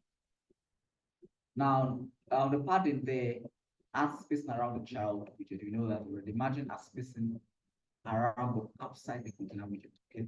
Now we have the color. You can add colors, background color basically. Decoration, you can add the box decoration to like shaping, a lot of things, maybe border without right? You add, you give the width, you give the height down. So that's about a container, right? So I just put the notes here. When you're using things like padding and margin, use what we call the edge insets. The edge inset is that's a widget in Flutter, like I told you, Flutter, everything is widget. So you can say that's a widget. It's used to add padding, but it's a widget on its own. And you can do edge inset of all, which is like a constructor of that class that helps you to add pattern all also. So we have edge inset of symmetric, which helps to add only the y-axis. You can add to the y-axis and x-axis. So basically, if you add to the y-axis, you add for top and bottom. If you add to x-axis, you add for left and right. So then we have things like, so if that helps to add same things top and bottom, same thing to left and right. The graph. Then we have things like only, edge inset only. Only is meant for, you want to add only at the top, the right, bottom. It does individually basically. So you do that for the padding and the margin. So I mentioned that edge inset is a class in Flutter used to define margin patterns like distance and user interface. It allows the first specify space around between widgets as a consistent in a consistent and flexible. So you can visit their docs here to see more about that. The box decoration basically is a class used in Flutter to define visual appearance of the container widget. Basically, you can create visual appearance design specifying color, gradient, other radius, other color, of shadow, and many, many other things. So let's what if you let's also continue to do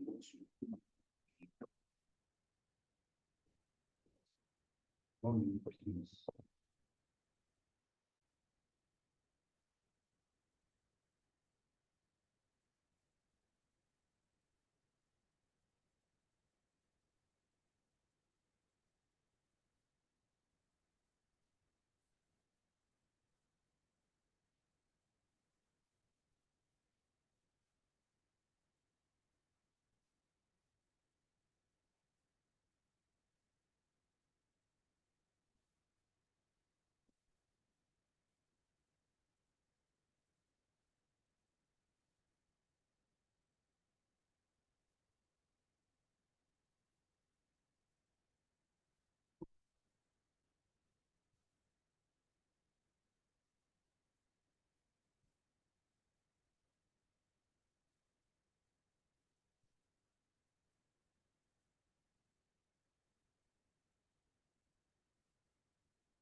All right, so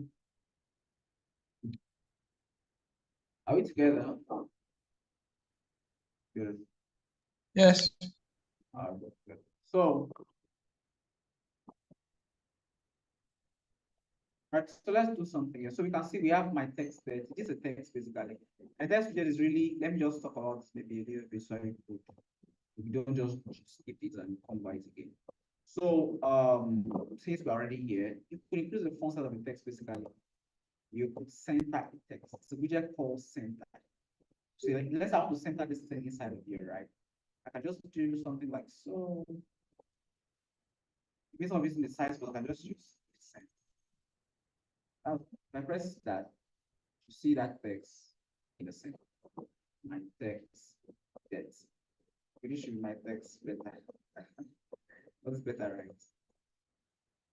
Yeah. And then you could also style it things like increasing the font family and all this.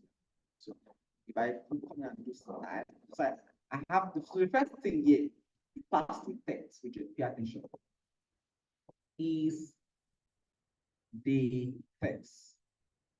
And this is a positional parameter. Positional parameter. Other things like the style, it's optional, but now a named parameter. So I'll pass in like style, like so. Right? But this one I didn't have to put text something, I just had to write the text because it's positional, right? Now the style is going to be a named parameter. So, and it's optional. So I won't pass it. That's why I didn't complain when I didn't pass it much earlier. The style now, it's a type of text style. That means you have to create an object, it takes an object, and the object must be of type text style. So you have to create an object text style. So, and this text style, you can pass a lot of properties to the constructor. You can pass like font size, you can do 25, font weight. And the font weight takes a class. It takes an instance of the font weight class too, right? Basically, this is an enum. I think it should be an enum, right? This is an enum. This takes the font weight. It's type of font weight. Basically, it's an enum. An enum is actually something like a class. So if I do font weight of that's it. That should be, or I can even say like W500. Code is actually 6. So if I say that, you see that text much bigger and more, you can see that. Make the start saying you get bigger than that. So that's how you could style text. You could do all that. But you can see it's not really difficult. Right? Hope that's clear. Yes, it's clear. Right. So that you can, if you learn an object called center widget, right? So these guys Yes. can lay out container, size box, center, their layout objects. So use them to lay out. Center widget basically helps you to center something inside its parent, right? So you can center that thing in its parent. So that's it. We'll talk about some other layout objects, but I want to talk about the container and how you can really do some styling the container. So maybe what I'm going to do is this. I'm going to remove the center and make this thinner, but I'm going to use that center thing. So because I really don't want to use that. Notice that I'm always putting a comma by the end of each of these paragraphs, right? So that when I format it properly, it tries to create this cascade thing. If I put a comma by the end of verse 2 and I format, you see that it brings that here. So I can now see this. You know, this is actually what we try to avoid in program we call the bracket here, right? But that's one thing when I came, we try to avoid and JavaScript. Now we don't use the .then, .catch, .then, .catch, right? Because we're trying to avoid the bracket here, right? But when you come to Flutter, you cannot escape it.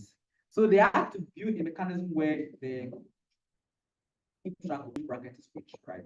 So if I click on this, I should have this. Let's type Flutter. Before you can write Flutter in VS Code, you must have an extension called the Flutter extension. It makes it much easier to write Flutter in VS Code, right?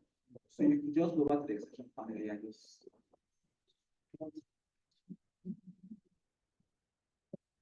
Okay, so this, we don't have it yet. So this has over 9 million dollars coming from that. So I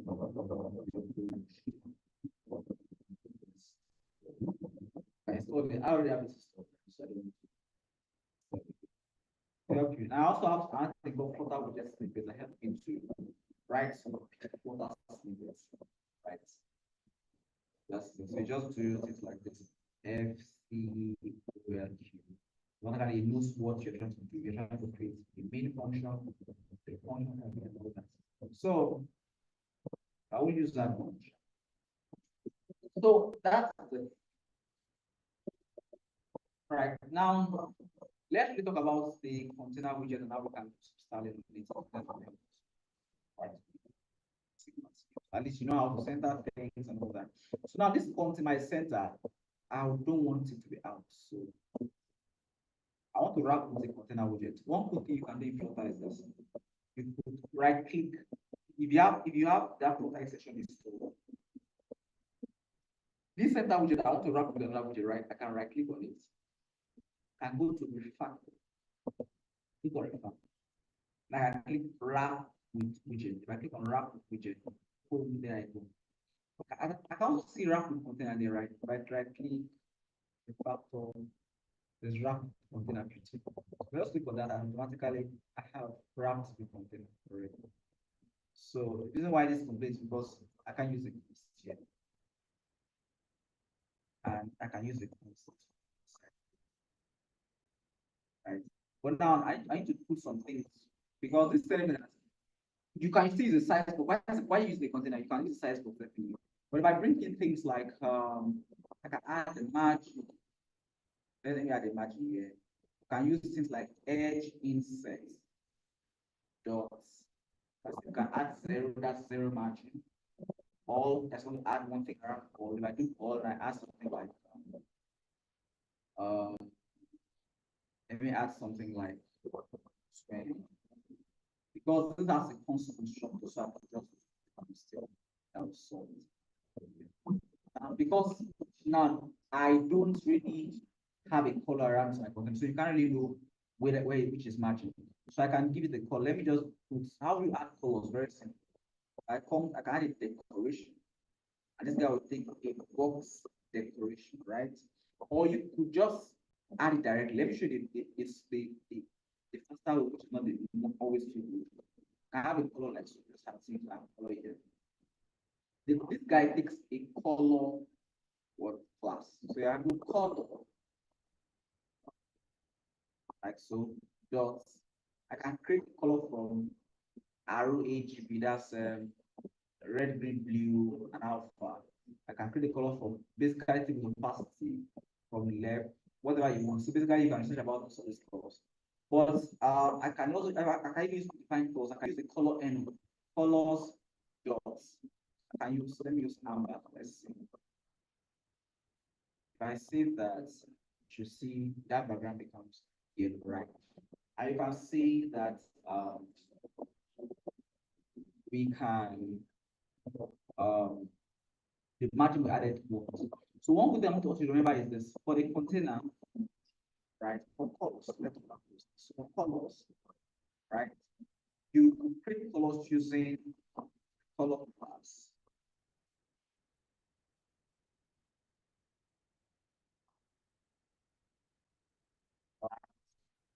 Then it do that. Or you could use the colors and numeric basically. So just a numerical file that you are I think talk about numericals. I don't talk about numericals, right? We talk about numericals, right? You have forgotten? Yes. No. So with this, you can use the colors and also like so. Then I think you could even do something like that. You can add a shade to it. You can add a shade 100, right? That can make it more thin. I can see that.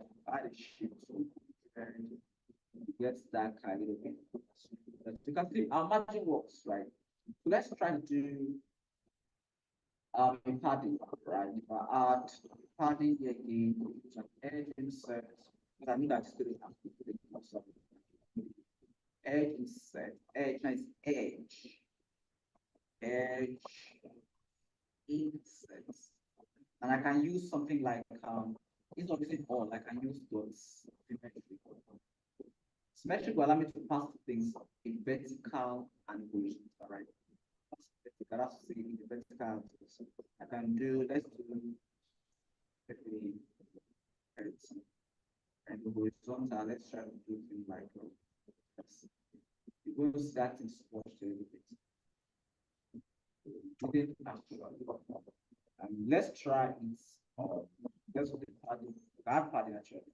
But let's try it here. So that it makes more sense. Symmetric. I can do vertical. Let's do padding. Watch that. So that's different. You can also do things like only. Add a only here, and then you add things like only. Add things like top, bottom, right? You could do now moving to my bottom will have right, and top will be 20, bottom will be 30. Left and right will have nothing. You see that, right? So you also have that turning in this will be so you see only way you add is neutralities. So I'm gonna change this again back to only and so all add it just to everything, right? Just all of it.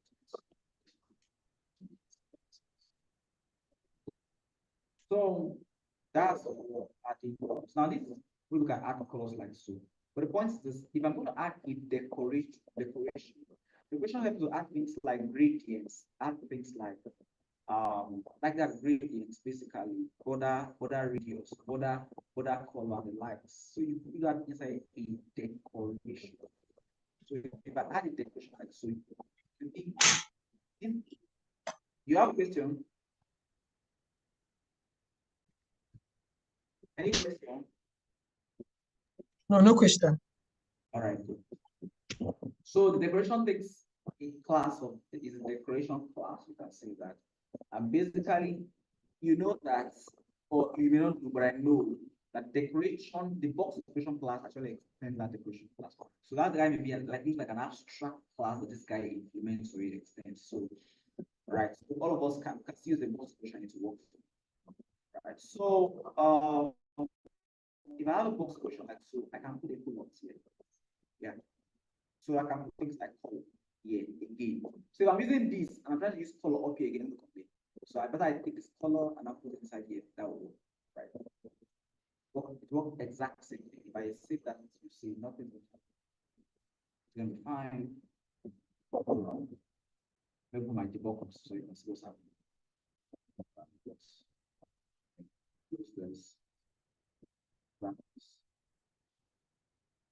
Now, so good. What we want to do now is we can add things like gradients. Let's add a gradient. Just add a gradient like so. There are different types of gradient, but we like linear gradient. That's what it is. Linear gradient, right? So I can add it. Linear gradient, you can add colors with S. So this is like an array. You can put an array of colors you want to use, right? And where you want to start from. So you put the colors here. Colors. I can only do colors like let's do ingredients of colors. Let's do something like a darker, lighter amber to a darker amber, right? Okay. So I can do amber dot shade. I can try 200. I can do colors dot amber dot shade. I can do 500 and try colors. amber, shade, and try right? Okay, these are the colors I've added to the gradient, right? The comma, beautiful. The next thing you add is where you want to end. Now, I'm going to pick this guy. Now, this guy takes the word alignment geometry, very alignment geometry. And it takes an alignment geometry. And by default, begins from the center left to center left. Right. So, but you could make it, I can make this say alignment geometry dot. Am I missing something? Say alignment, sorry. Alignment, yeah. Alignment geometry is like the abstract class of the very this class. So as you can see, we can have bottom left, bottom right, center, center left, and left. So I can do it. Let's start with the top right to the bottom left, right? Right. Then we can end. Right.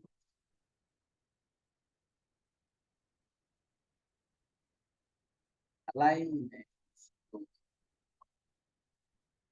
Or top right. So I say that, and watch what happens. You will see that nice gradient that starts from top right and spans up to the bottom right. Any questions on that? No, no question. Yeah, right. Have you done anything? Have you been reading for the answer before? Not quite much, but I'm familiar with some of the concepts. Oh, Like the way you explain it, I get to grab it more better. okay. All right. So that's pretty good. So now I have that gradient so far. Now, we can also things like border radius or thereabouts. So let me see if I add the border radius or something. So if I this my container like so, our code is getting so inside my box radius, but outside my linear grid radius, like so. I'm going to add, I can add the border radius. Just so I add that border radius. And the border radius, so border radius. You can pass the, let's do something like let's see what happens. See that's I mean sharp class. You can see it's called radius 40. Then you could add the border. Like, so maybe give it a border, what border will you use today? You can do something like border will that is direct. Add the border. We can use from the border class, the border is like the named constructor, that guy. Add a color like so. The color of this guy should be at the one is supposed to red.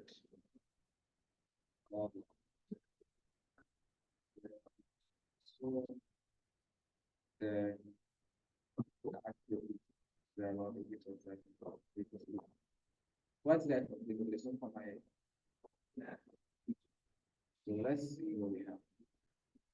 We have actually everything. There we go.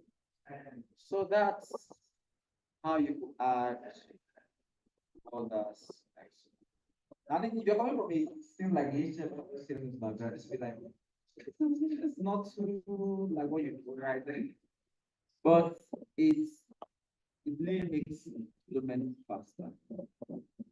Thing. Not really bad. So that's about the container. I think you trashed too much about it. We act like a box shadow on the container, right?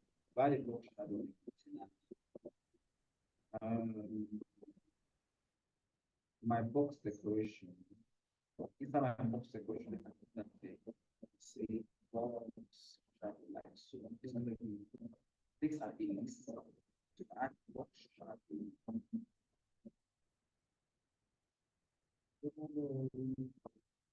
Color, maybe you could do something like colors for black. Why is it black?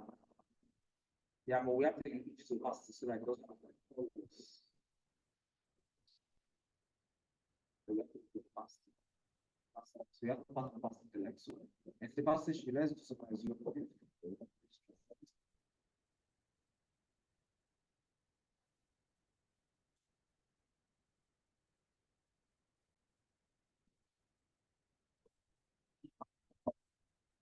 So you can have things like spread radius, that was how much spread. We have things like blood radius, right? That's how blurry you want guys you can put it on that. That's me understand. Guys, me add percent, not add percent. I'll say that. And you see that we should have it may not be too obvious because you can see we have some shadow around it. Yeah. So that's how you that's about the container then to style it. I think that should be very so that's this. But let's talk about that's a great container. I think we trash most of it. Then seedless suggested food, you'll know what that is. Now let's move into things like stateful widget, right? So you should already know what a stateless widget is all about. Okay. So let's move to Yes. things like what is a stateful widget? Like no, a stateful widget in these states. This guy keeps track of states. Right. So now how can we build a stateful widget? So like what we did earlier here, we just basically extended stateless widget. Same thing. Once you extend a stateful widget, you have access to the stateful widgets. You are pretty actually a stateful widget basically, and you have access to all the properties and the behaviors. I think that I should copy everything I have here and put it in a file. So that's the keep it. Maybe I'll just call this thing.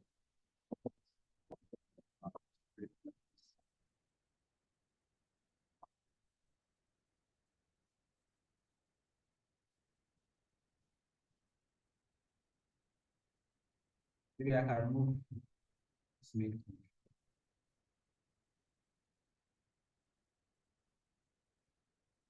Then here, and just move everything out instead of here.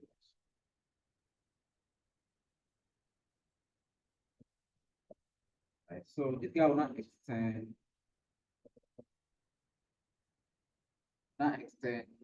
this.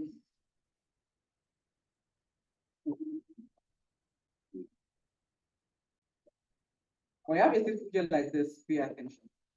Basically, this guy needs you to write a concrete representation for create state. Basically, you should have this obviously a public key, but I'm gonna write init state actually. That will do that internally. Now let me explain. So this is it. So when I extending a state figure like so, you need to have two things. So first of all, when you extend a state widget, you need to be able to create a state.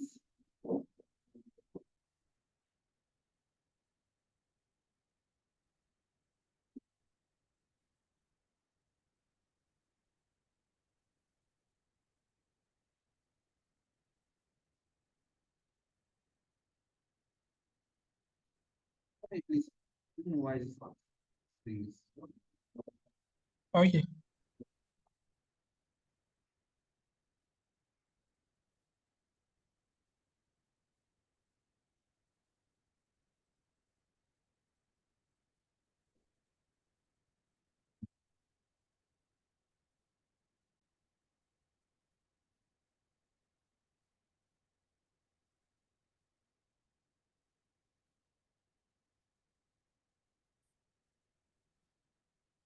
Okay, so now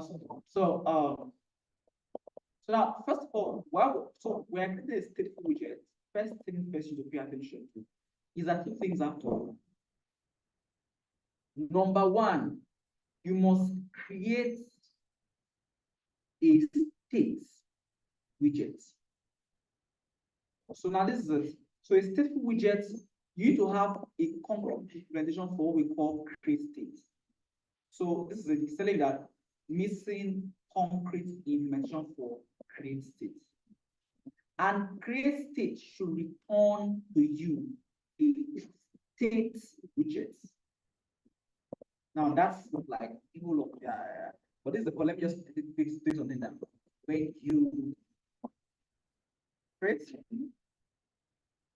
so you must first let me write it place. You must first of all you must first create have a concrete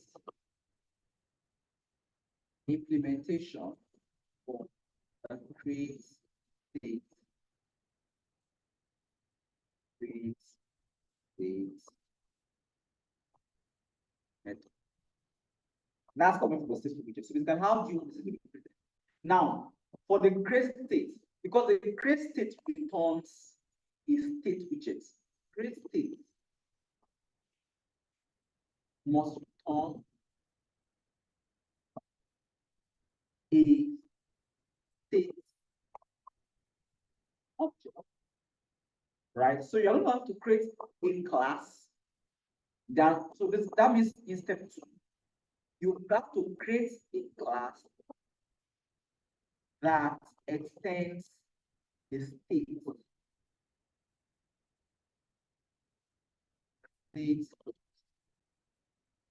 Right? Then you now create an object of that class when you are writing your create state. Let me explain what that is. That looks like, right? First of all, if I just start writing create state here, you can see this is, I just click on this automatically override. So what it does is let me just write it myself. Right? This is it. So first thing I want to do is I want to say at override, like so. Now, precisely what exactly do I want to write? What I want to write is I want to create a state widget. So this create state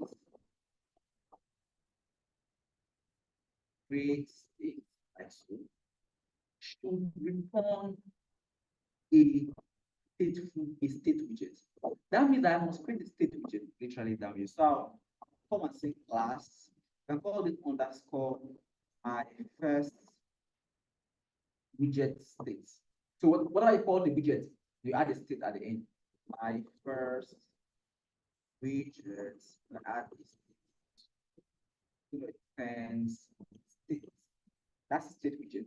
Now, what is the type? The type is going to be of, because it's a generic class. So I think you create generic class the last class we had. So you create generic class and you pass a particular type, right? So the type is going to be type of my state widget, my first widget rather. And then this guy is like your normal stateless widget. You can inside of there you can have a build method like so. You can write a build method if you want. Then you can return. Let's return first. So add separate. This is complaint and what? Complaint that removing is a reference, right? So good. So now I'll now use academic constables. I'll now use this guy here. So the type that this crystal will return is going to be an object of this. So what's the return type of this? It's going to be this. And I'm going to put a semicolon. This complaint I was saying give values of private.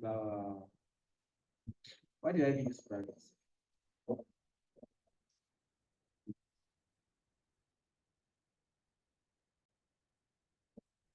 So now, why is this the because of probably should have a name key. I didn't put the name key, so I can just do that. There's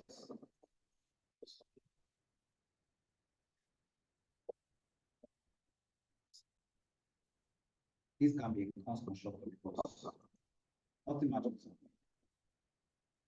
And we've created a state object like that. So I'll go by it again. So this is it. So first thing first, was to create a state. We have to extend the state widget like so. This guy gives us room to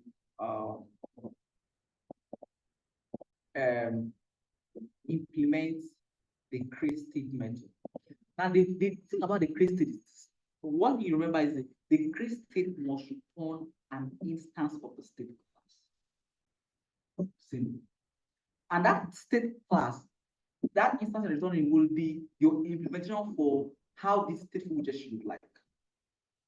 Right. So this is your normal, which you know already, right? So you write your normal scaffold, you write everything instead of here like so. But the point is this create state you are overriding from the state widget must return this must be an instance of this state. Right? Some prefer to do this thing like this, prefer to say, take this one as the type of this element. Yes, it's the same, right? The same thing. Both of them are the same. So that because this thing is actually extending a state with the type of this state widget you have.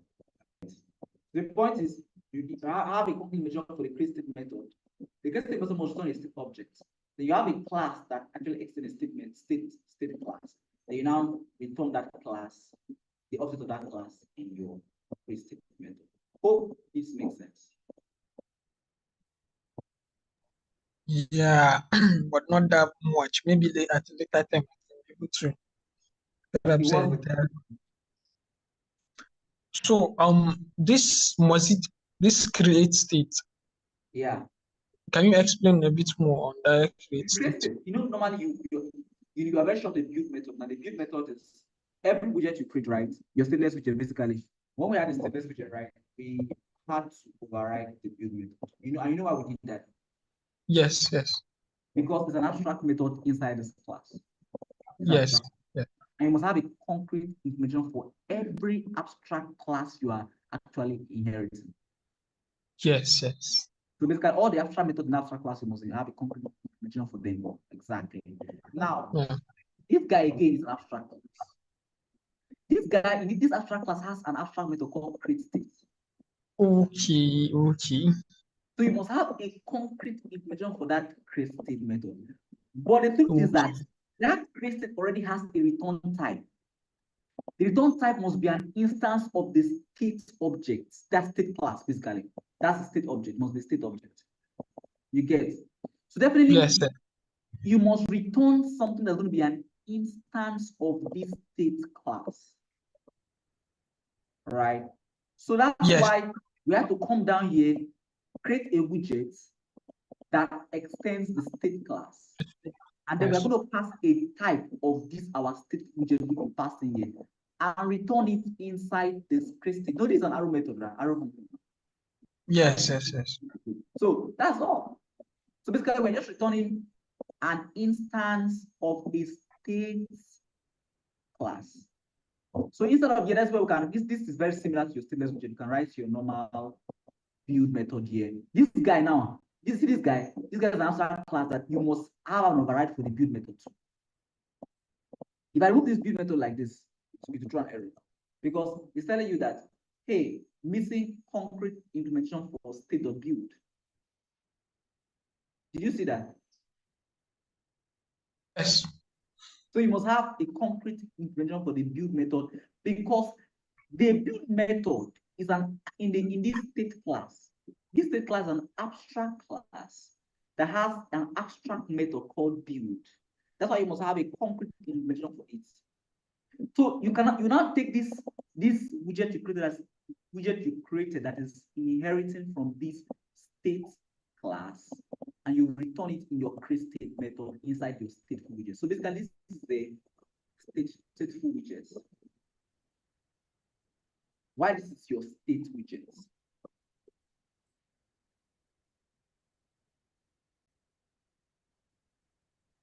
That makes sense. Make any sense now?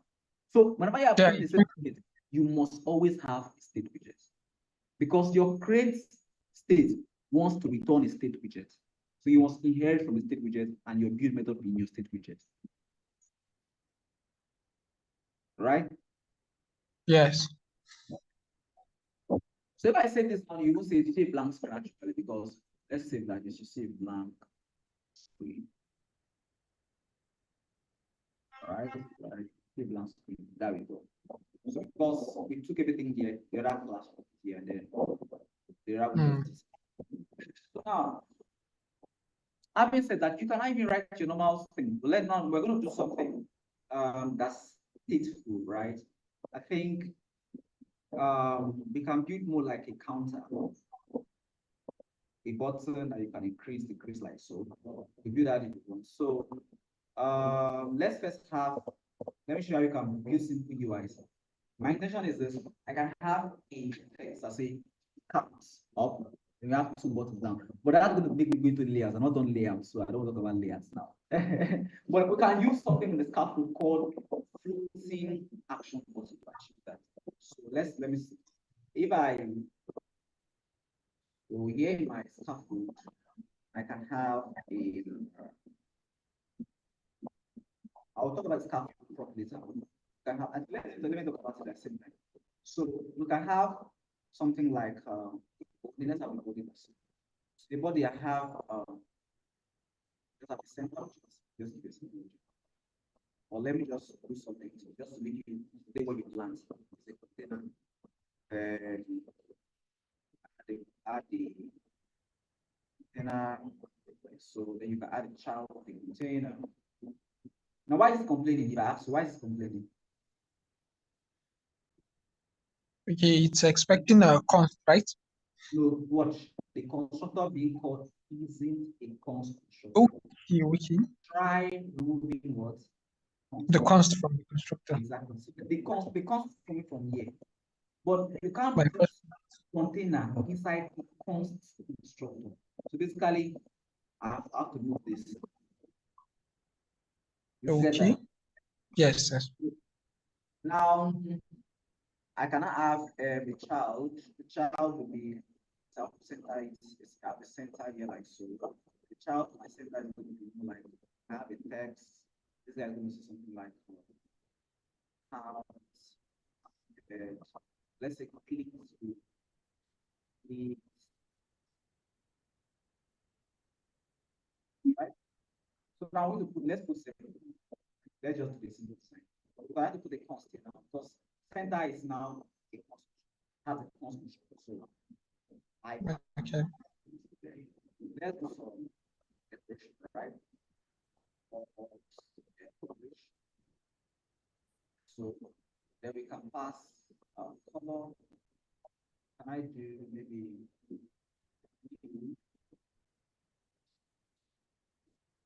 do it very down? Shape maybe something like that. Then I'll have my so-called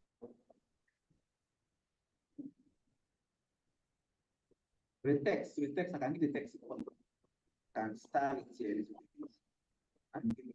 So this is going to take one is text style, right? Yes.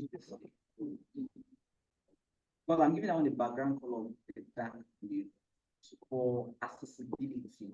We try, right? Very good. Well, I'm not confusing you. No. Okay, fine. So then I can give it a it means I can put it outside here. So let's do it. I can try. It takes what? It takes what? This guy takes a double, right? So I can do something like the heights.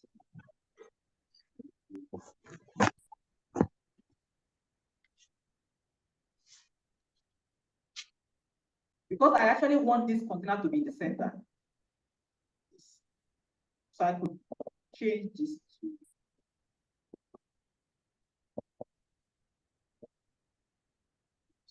so I could even wrap this to the center.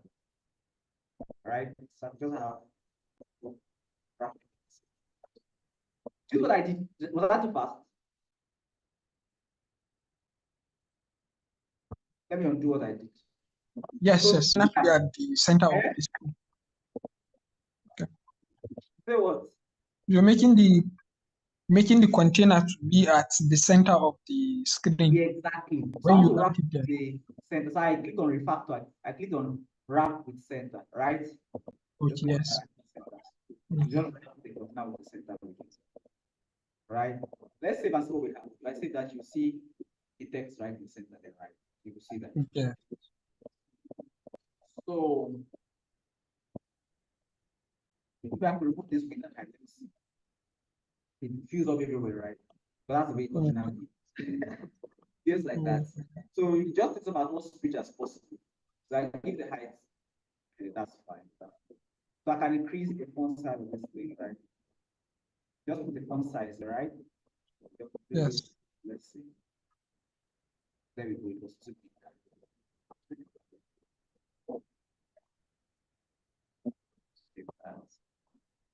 So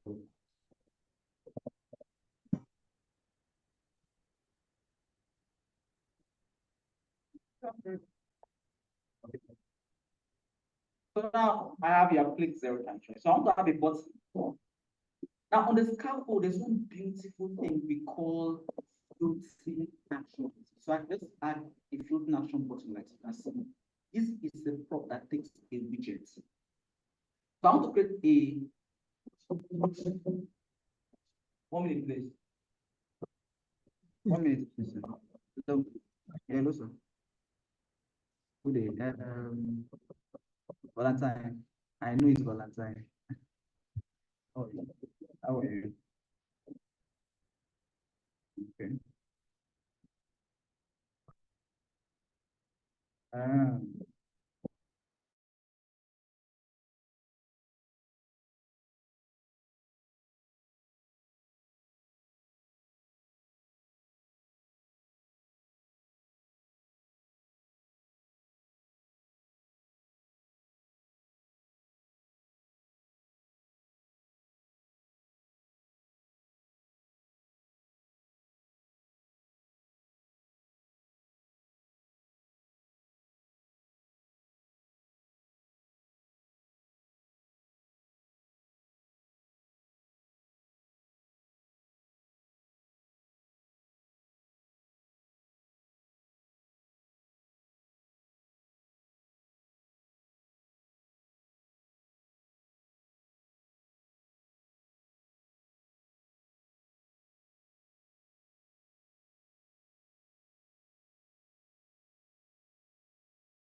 Mr.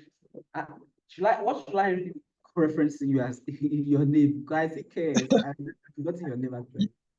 Yeah. Khalid. Khalid. Yes. Yes. All right.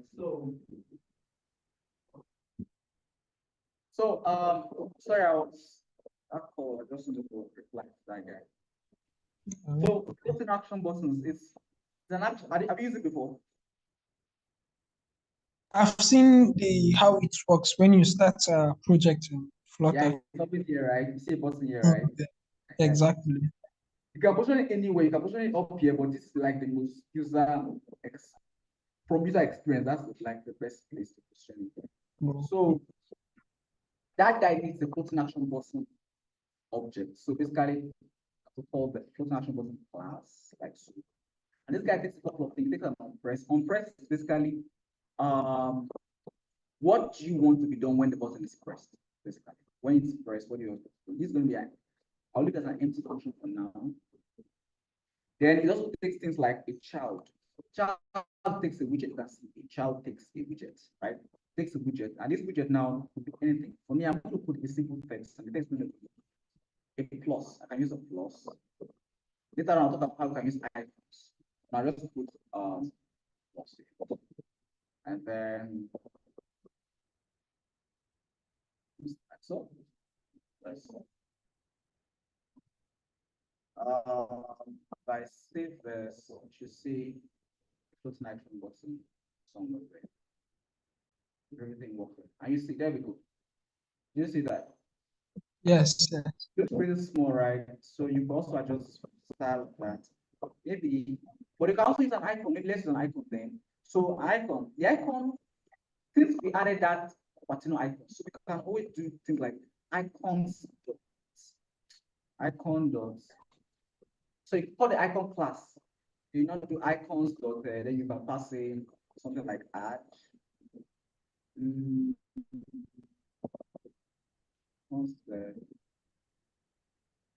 But you're passing it to a text. Yeah. Oh, to text, sorry. Yeah. And text takes a string. Funny enough. I didn't see that. So, and I put the constant. All right, so that should give us a plus the icon. And there we go. So my interest is if you change the color, you have a lot of things to change.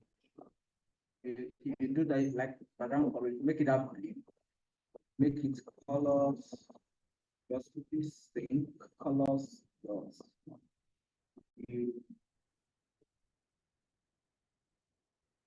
have a shade 900. They give the foreground color. Foreground color, the color of the text. They can do color.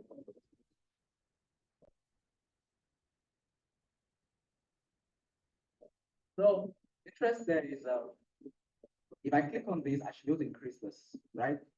So how do we have that? Of course, in a stateless widget, that is not possible because the only thing that can happen is that whenever you click and that thing change, this my widget should be built. When it rebuilds, it's going to update the UI with a new version of the UI, the widget. Basically, the widget will now have a value of 1, no longer 0. So that's why we talk about stateful widgets. In the stateful widget, we manage state. So what you would do here is you will say you have more like a counter. Now, because I don't want this guy to be accessed outside, you use the private variable by a public variable, no, like set so let me use the private variable just to buttress the private things you learned when you were doing your so underscore, I can call this counter -37, right? Yes. Right? And I can come down here and I can say, anytime you click on this button, right? Because I want to post a render. You know, your React, you call use state, right? Use state. Do that. Okay. Yes. But yeah, you will do set state. Now, set state is available already to you. You don't need to, it's already available to you as long as state full widget. Set state was already exposed to you. So you don't need to create it, you can just use it. But I'm going to say counter.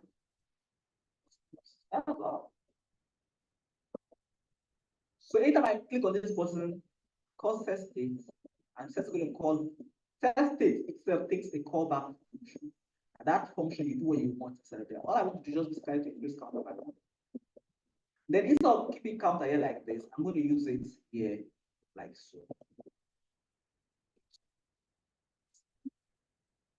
Then move this const here. But I'm using this dynamic, say invalid cost value. So I can move the const from this guy. I rather put the const this side. Because now dynamic. I can have a cost on the parent. You get the point? Yes, yes. Okay. So if I say that should work. So if I click on this, that's 1. Click again, that's 3, 4, 5, 6. You can see that increases. Because I'm managing state. Right. If you were to do that in a stateful widget, it will not work. Okay. Yes. Yeah, so you Yes. when you call set state is what helps you to be able to insist that this your build method is called again that version of the people. So the widget is your belt, basically. You now have the new version. So if I should have another button there, that set state is automatically there. If you have another word, Let's say I created another button to decrement. So I also pass the set state to it. Yeah, you can just call set state inside the button like that and then do minus. Okay. You get? Yes, yes. The reason why we don't create another button here is because if I get another button here, I'm not talking about layouts, things like column, rows. That's the reason I'm talking about now. All right. Now, and they would have maybe we'll do that. We're going to do that and then I'll do it. So before I talk about that, there's one cool thing in that is scaffold. No, scaffold does a whole lot. Scaffold helps us to have a body, gives us this design layout, and helps us to leverage material design principles basically. And then it also gives us the ability to add an app bar. Now that's coming from the material UI, material app. But the point is, without the scaffold, it can't work. So in the scaffold, I can just add an app bar like so. And that app bar takes any component, any widget you're passing here must implement a preferred side widget, whatever I'm talking about. So, but what we know that already that if I call the app bar already implements that for us. Right. So inside here, you can pass actions, but we can also pass types. Let me just call this.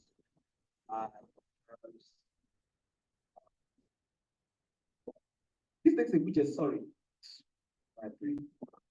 This takes a widget because so I have a question. So I think I should see something up there, right? That's like this. So, and you do whatever style you want to do. Make it, bring the center you want, change the color, do all that, all of it. So there's what we call center types, right? Put that center types. Let's see. Right. Then let's watch center types. Then that's true. Center. You also add things like actions. You can add action buttons like log out of the lights. So if I come, I can add an action. It's a list of widgets basically. I can add icon here. Maybe I should just do icons dots maybe off.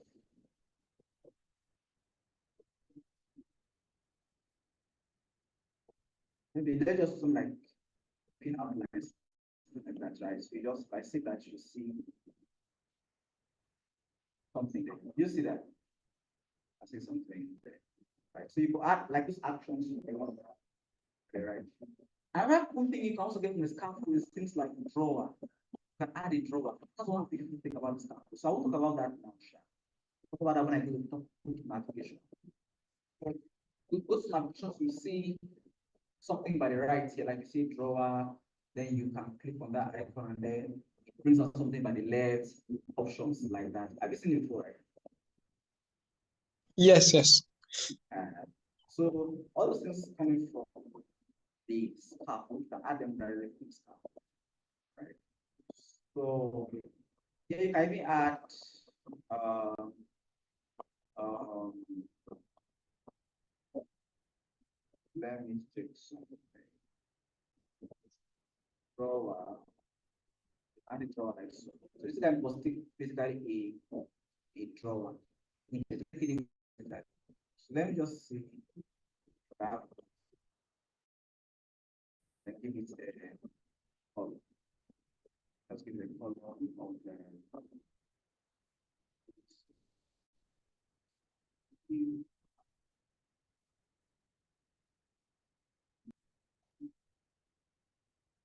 yeah, honestly, I have a shout. But save that, let me see what happens. You see, I have the icon now, right? If I click on this, Yes. what do I have that? Okay. No, now I don't have in the container now. There's no way I can go back. So because I didn't put a close button. Okay. That basically we know that you could add that. So I just start to start my application. So let me just Okay.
all right. So are we good?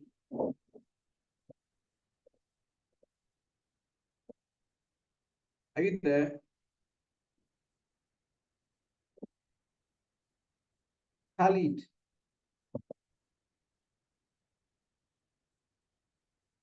can you hear me, Khalid? I can hear you. All right. Good. So now talk about visualizing within the state. So like we talked, the widget state is stored in the state object basically. That's why you have to create an instance of the state class. So creating the widget state from its appearance. The state consists of values that can change like a slider, current value, or whether a checkbox is checked or not. The init state method is called exactly once for each state object. That's the init state object created in the state object. This guy is called exactly once for each state object. Whenever the widget is first created, it's typically used to initialize state variables, perform any other set of tasks required for the widget. When a widget state changes, the state object calls set state. That's it. Telling the framework to withdraw the widget. At least we've explained all that. So the only thing that the init state, what we know explain the init state, I have said that the init state is what helps you to, it helps us to create the widget for the state object for the first time. It's typically used to initialize state variables and perform any other set of stuff. So if something you want to initialize before the guy runs, basically like a set of stuff before the application actually is displayed, you can do it in the init state. Okay. So if I should understand this init state is like the same as use effect, have you? Somehow like use effect. Exactly, that's it. You can run it like use effect. Yeah. That's what it is. Okay. That's exactly what it does basically. Okay. Yeah. So, but it's called one. That's the only difference. You can make use effect called many times, but instead it's only called once. If you like anything, it's called once for a life cycle of that state object. Okay. Okay. Right. Mm. So, and for instance, you can read about these resources. You have the stateless widget, how stateless widget are used best, Max's stateless and similar. I just put the resources there for references. So you can see that stateless data can change externally. Data can change externally. Then widgets gets re-rendered when input data changes. This guy gets rendered when input data or local state changes. So the point is, you have widgets, you have explained this. So layout and filter. So let's cover some layouts. We have a positive area, size box. Talk about that. But that size box widget is used to fill the box. The specific width and height of both size or both. Size box is commonly used to add space between widgets. That's what we use it most times to add space between two widgets. And the area widget is employed to enclose your main layout, ensuring that it does not put into default operating systems boundaries. That's what the same area does. So on the long run, you discover that sometimes when you need to build some features, right? Touching like all this Please send them. So I go add on waiting a bit. You never send them. all the camera point, like camera points or things like that. If you're not you're building UIs and you're touching those points. So sometimes it's a practice to always wrap your application like this. After you have a scaffold, wrap your application, refactor, and right click on the container here. Sorry, on the center here, basically. And wrap this refactor. I can wrap the widgets. I can wrap it with the save area. It may not say the difference much, but the point is it prevents a whole lot of things internally. It helps you to avoid your application touching operating system sensitive areas like the camera, covering, blocking the camera and stuff like that, getting up to the number, all those kind of things. So we are doing some very mad things. It's good to have a safe area so that it can prevent all those obtrusions. All right, so let's talk about some other layout widgets like column, rows, and then that's where things get into be expanded list view, list style, and the likes. So first of all, let's do column. So the column widget basically it's a layout widget used to arrange children widget vertically. So what it does is, you can see, we have the first widget here, we have the second widget here, and we have the top widget here. These children are arranged vertically. Now pay attention. The vertical is the main axis. The horizontal is the cross axis. Note, it takes up as much width as the children and takes up as much height available from the viewport depending on the constraints. So basically, what our constraints, Flutter is built around constraints. Widgets have constraint rules. What I mean by constraint, I mean how much they can grow, how much they can shrink. The constraints, you can set constraint on the Darling, right? Guess what happened? what happened? Mr. Prince, you can I read. finally entered what entries in my real account. Oh, really? Mr. Eh, Prince, How is it performing? Wait now, when you it's I'm using Boom. So when you think God, all right, so All right. that's all right. So, like I said, we can. It takes up as much width as children. Pay attention to this. It takes up only as much width as his children. If you don't understand this concept, you'll be brought up with you like now. But it takes up as much height from the viewport depending on the constraint. By default, a column doesn't have a vertical constraint. So by default, so except you wrap it in a container and give the container a width, a height rather, here, then you take up the width of that one, the height of that container. So except you wrap the column in the container, give that container a height, then it takes up as much height as the container. Else, the column doesn't have a constraint on its height. It takes up as much height as it wants. So any height can grab just as long as that, except you otherwise state that. Now, we have things like, we have some parameters we can pass in columns. So another way is you can also limit the way the height of the column is by passing the constraint by parameter. It's what we call the mean axis, we call it mean axis size. So if you set it to max, you take up as much space as possible. If you set it to mean, it will take up as much height required for a children. I want to explain this so you can see that clearly.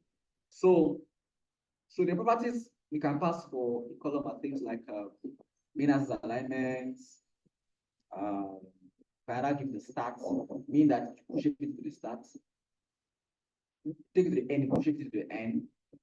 Right, that's it. So you can do space between, space down, like you do your normal CSS, right?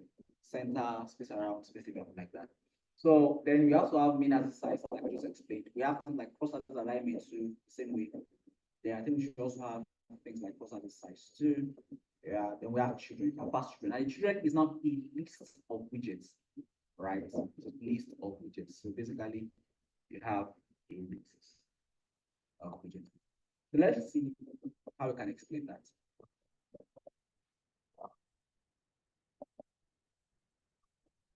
All right.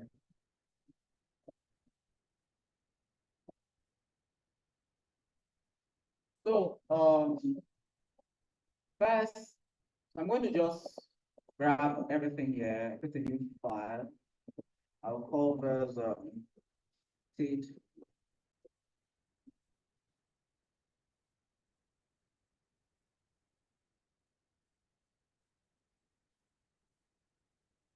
Then take this two comments.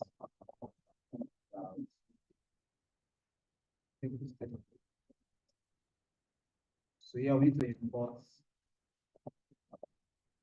the Flutter main package, right? So it's here. Stick it up.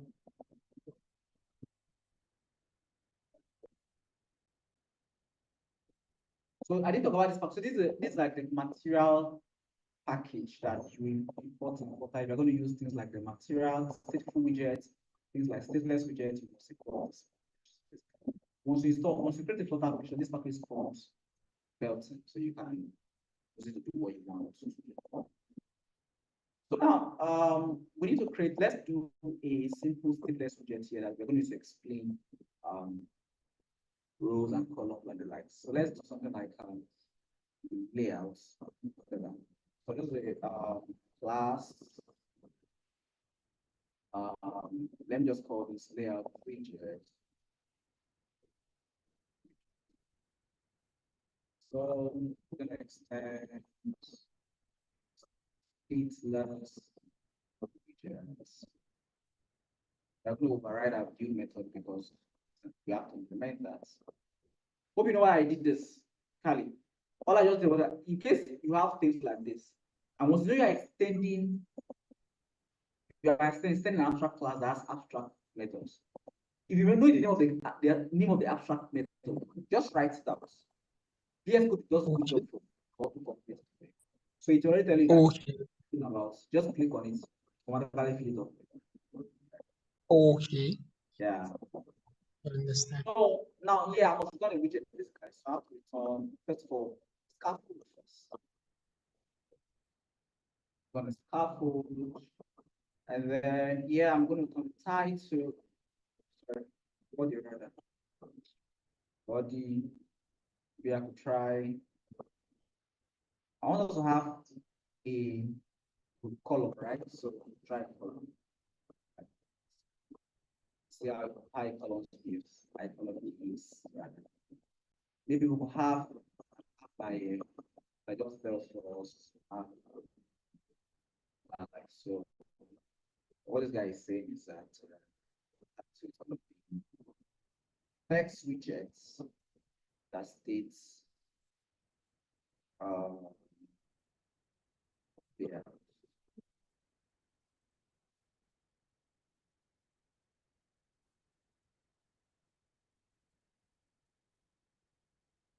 Is this clear, Captain? Yes, it's clear. It's clear. All right. Mr. Kante. Now,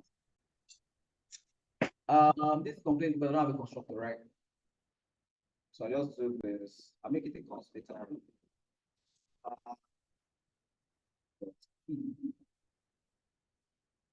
So then just ensure you put a semicolon here and make it a constant.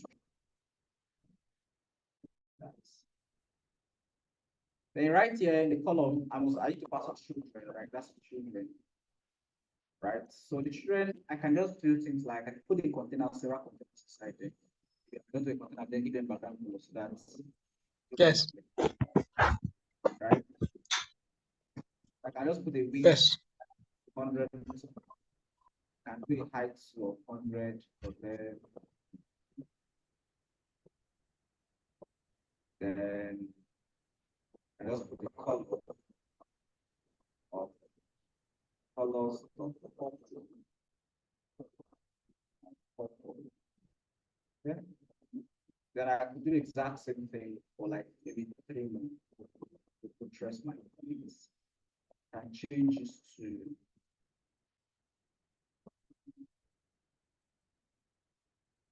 then change this to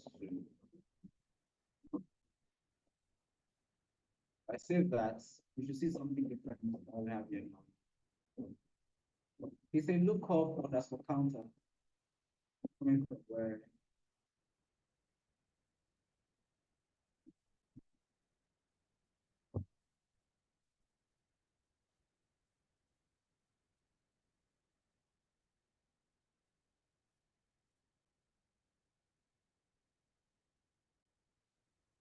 it running trying to run this code or what?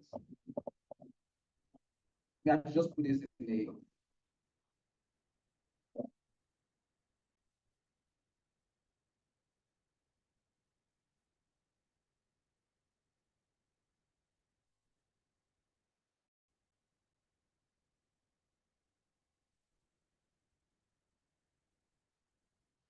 put that in this text. Let me just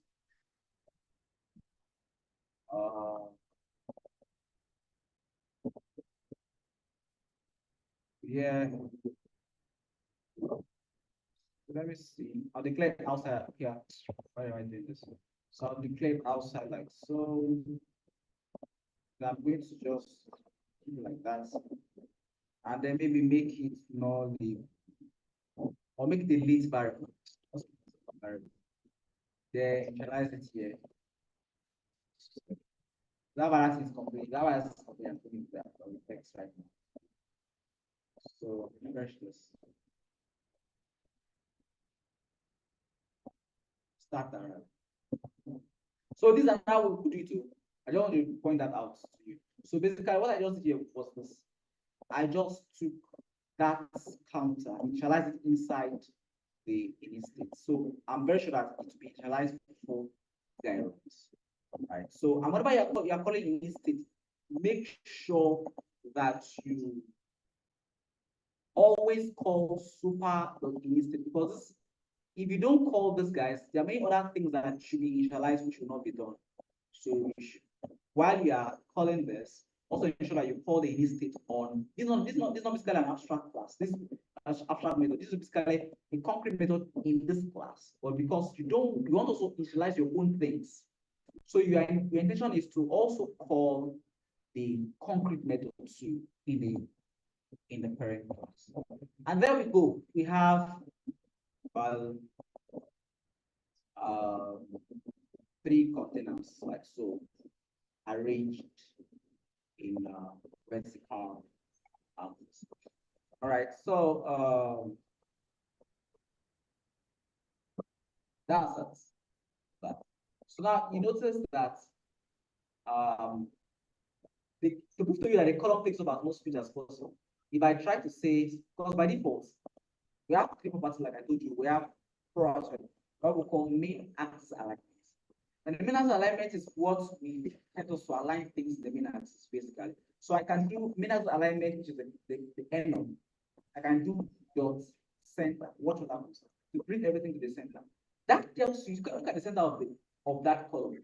Obviously, that the column takes up the entire height, right, Kali? Yes. Yes. That's what the column does. So if I do dot space between, watch what it does. Splits out and sends on the end, sends on the Israel. Keeps one. Okay. Now if I do dot space around, you can see similar to what it does in your JavaScript or your CSS rather. You know that Yes. Equal spacing. Normally equal spacing, I think, to create half of the space here and half of the space. Here will be half of the here will be half of the space here, and here will be half of the space here. That way it does. I think I should go with space. Even though we create equal spacing around them. Right? That's what you're going to try. Okay. So there is this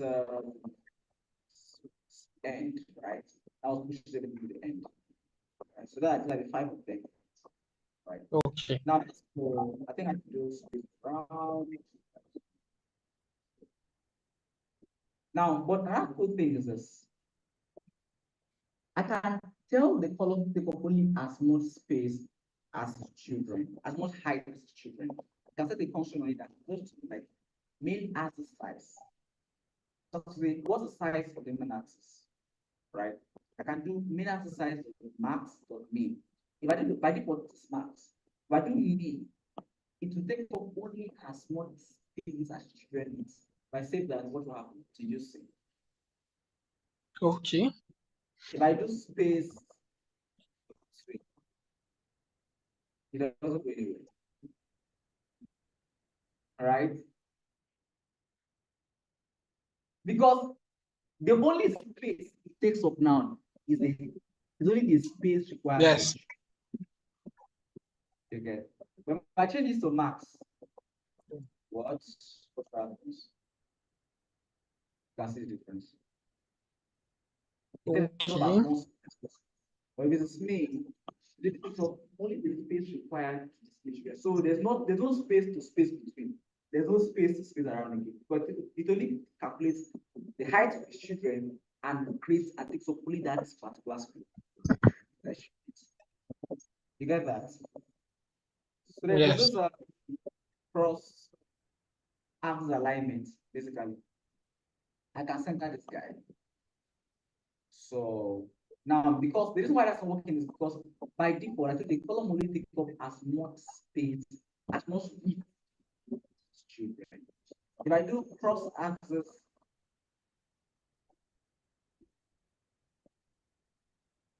so there's only this 3, right? That's so basically, yes, cross axis size. Yeah, exactly. So what we can, you want to see to take up as much width as much height.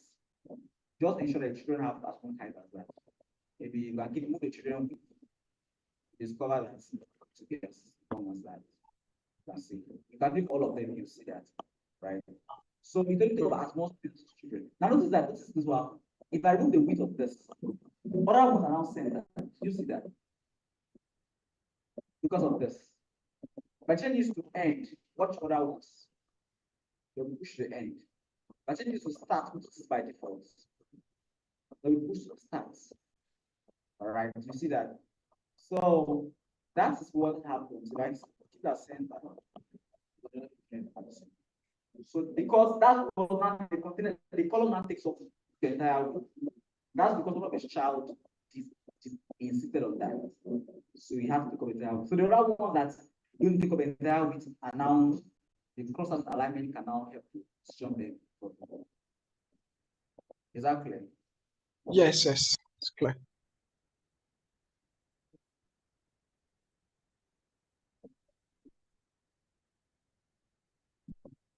So, Mr. Counsel. Yes, sir. Now, for instance, now I want little space between them, like the purple. Then there should be a little space between them, a very little. Let's say a very minute space. You Yeah. can use a size box to do that. Okay. Size So box. yeah, you can add the size box. So you can add the size box. So now this is a purple, right? Purple, right? So you can just add a size box. So then add, because like you want to add a space in the vertical, right? So that's going to be height. Yes. Then the comma in. So you can copy this, paste it down here. That's it. So if you check out, you see that spacing. Okay. Yeah. So like when I talk about size box, I told you that size box is used to create space in between components. That's one of the major. Yes. Exactly. That's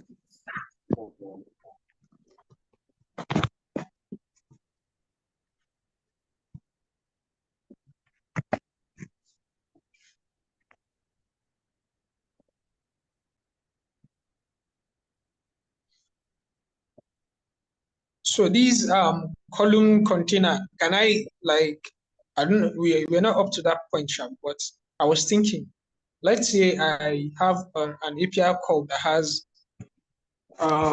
like that e-commerce that you've done. Can you like make an API call to make the columns based on the, let's say, the length of the data you're receiving, like programmatically? Okay. yes. So you can get it on display on the screen like that. Don't worry, we'll get to that. All right. Yeah. So around layout we'll talk about now is rules. So I think I should just create one here. Column. That. And pick just my layout.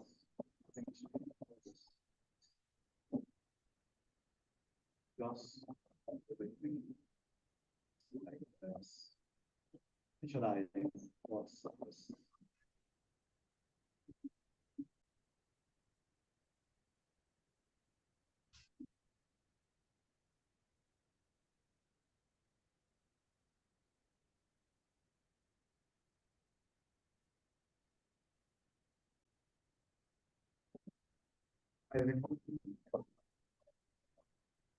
Um,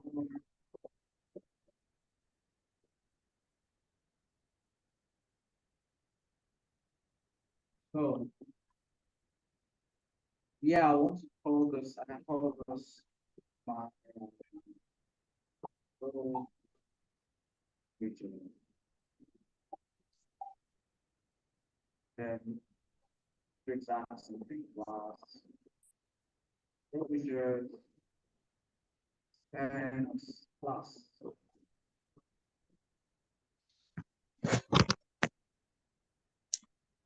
That's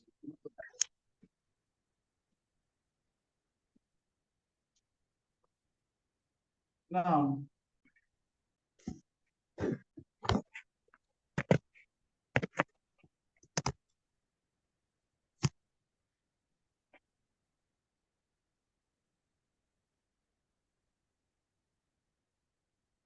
here we can use a rule so I can turn scaffold. So the body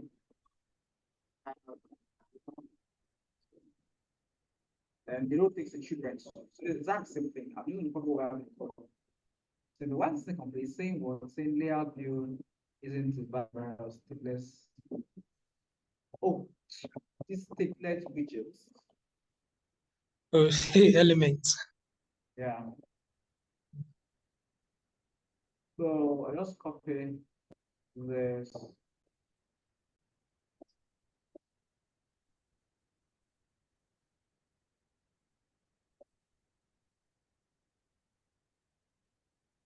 Yeah. So now there's an error somewhere. I need to semicolon here. So let's see how the rule does so much. If I say that, watch what I should say it's arranged in a row, no longer in a column again. Did I see? All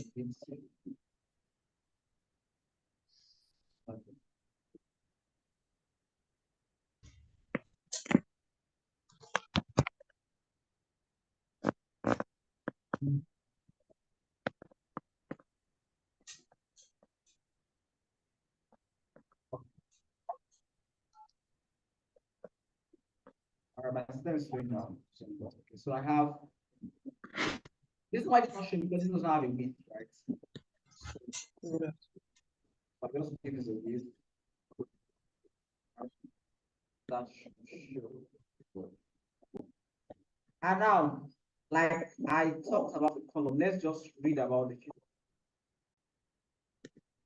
The row is like the opposite of the column. What it does is this: arrange children in the horizontal. Just one of the other. For instance, if you want to display text label, an icon by the side, you can use this widget.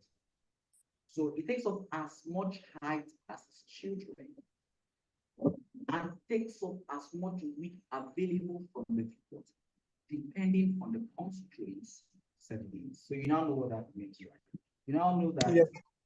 the row will take up only the height of children and then will span the entire viewport by default, except you set the constraint values. Right? You can see that's main axis, like this is the main axis. The main axis is now the vertical axis.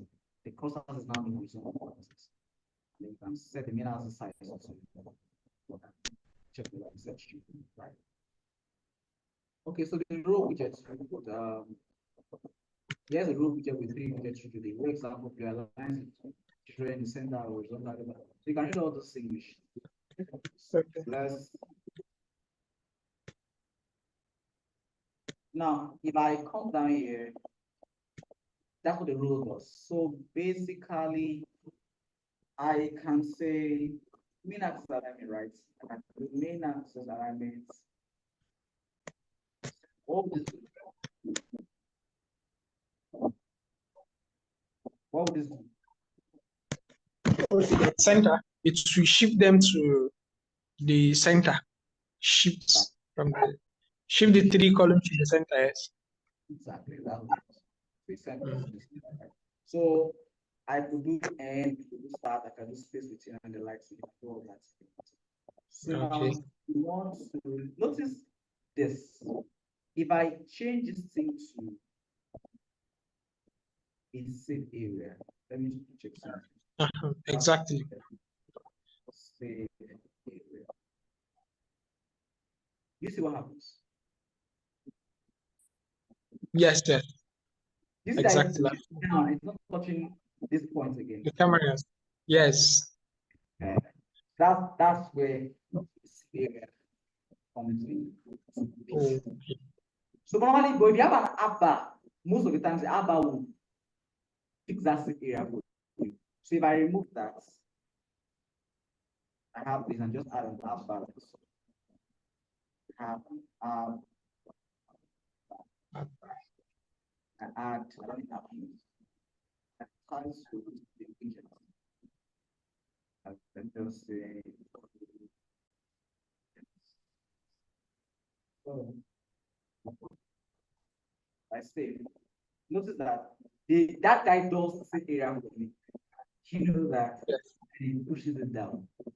Yes. Okay. Yes. Yes. Whenever you're not having an app bar, you know that the same area is going to be restricted. Else, Exactly. you're going to be running into things. Mm. So that is that for the row, right? So row and the column. Right? So if I want to have, let's go back to this my, I have this my set widgets. Let me bring this widget in. This is my first widget here. If I bring it in from stateful widgets, with my stateless widget, I call it my first widget. Let me just change it.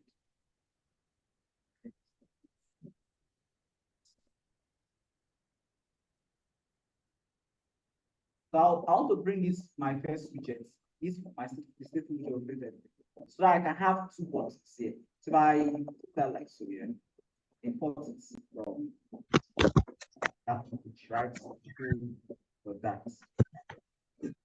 I think that's see something else. compile that, you should see something else on the screen. Let me restart that.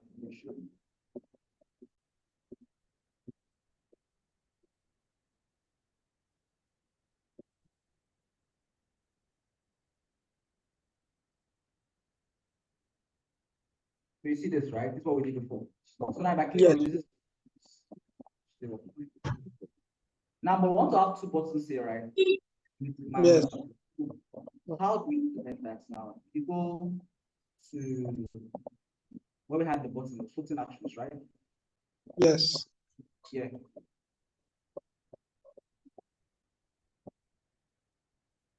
Hope you saw that what I did, I just changed which function, which component should be shown once you land my page, right? Yes. Just show this. Yes. Now this floating action button, right?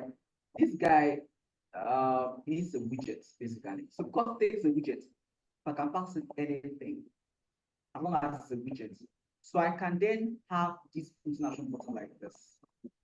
And instead of, because I want to have two buttons side by side, I can have a right? Yes. Then I can have a pass to children, pass this guy, put a comma, then pass it again. So basically, I have to fit natural buttons in, right? Now, Yes. so I'll say this and I'll show you what to do. This one will be icons slash yeah, minus.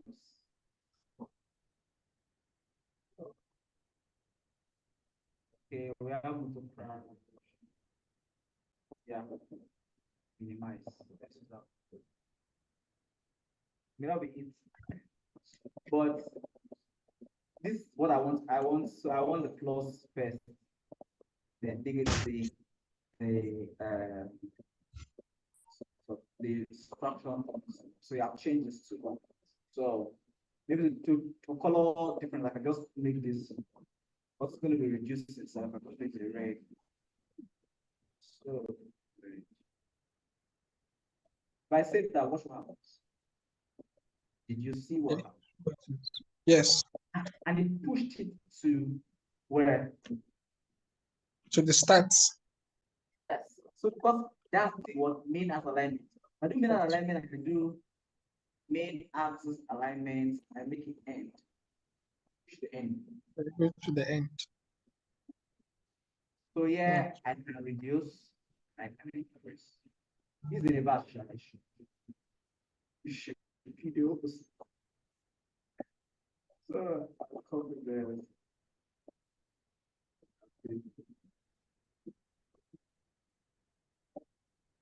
okay, so I can increase from here and I can reduce. Now looks.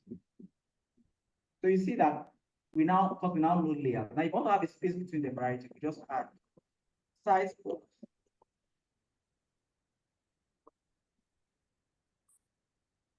With first line is the which only separate them the horizontal, right? Yes. The comma here. Add the comma. Stay. Oh, there we go. Okay. So that's it. Wow. Now this one. So now let's talk about expanded widgets. So I'll go back to I'll move this. I mean that I'll move this time around. Let's see show my row widgets. And then I can move this.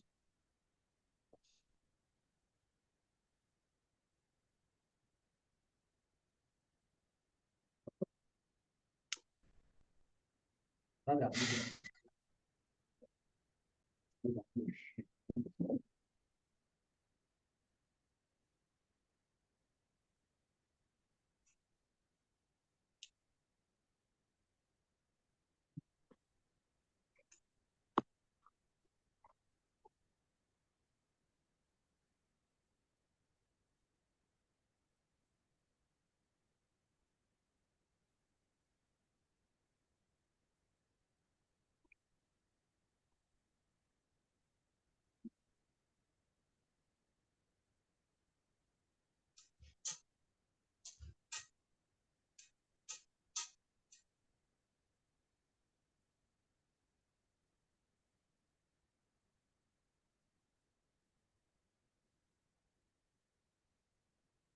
All right, so we are back, right?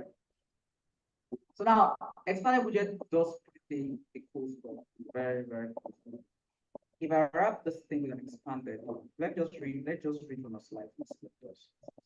So using expanded widget makes a child a row column reflex expand to fill the available space along the main axis.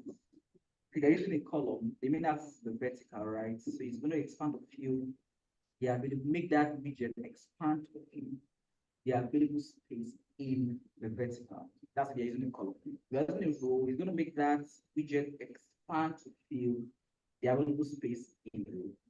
So now, yeah. So example, horizontally for row and vertical for column. The multiple children are expanded. The available space is divided among them according to what we call flex factor. So this is it. So if I have a row widget like this, and then I have a text widget that expanded, that text widget expanded, that text widget expanded.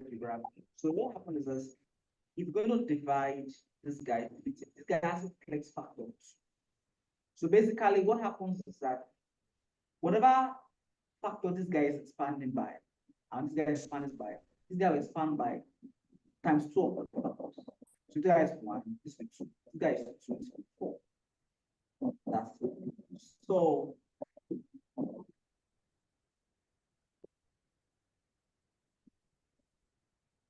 yeah. So that's it. Let's show. Let me show you. If I wrap this container and expand it, I'll just right click, factor, wrap widgets, then change this to expand. I say that what that purple. Did you see what happened? Yes, yes, I've seen it. To fill that space. So the wrap we're going to be with expanded. They are going to be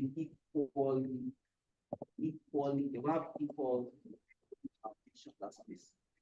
And then here again.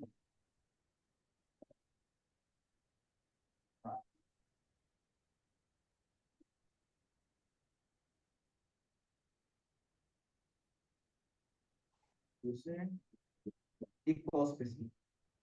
Okay. And if you have any parts that the size box get lost. Yes. So that's it. So just expand this guy to fill in the available space given.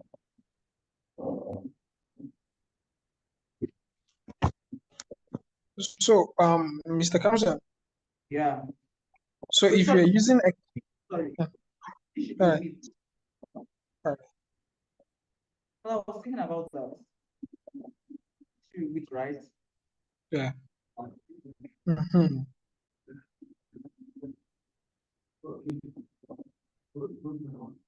Eh? Yeah, I want it.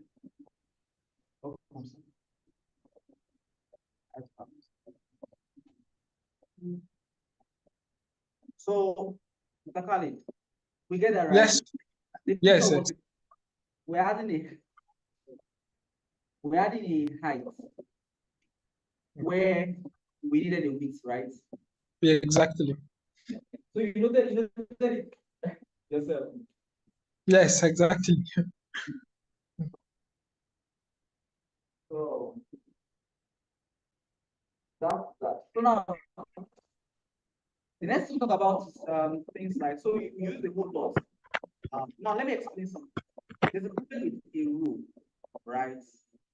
Now, if I don't tell you the problem, you will not appreciate what expanded from is coming from. So before I go into talk about that, if I make this guy like a flex of let's do 1.5 plus, which is still be times 2 of this guy, even if they have expanded. Watch that. Did you see that? Yes. Yes. So we also do that. Sometimes you do that a lot in CSS. Yes. Okay, so let me give you a problem with ruler and column. So you now appreciate why expanded is a game changer. Now, I'm going to remove this expanded from all of them. Can I?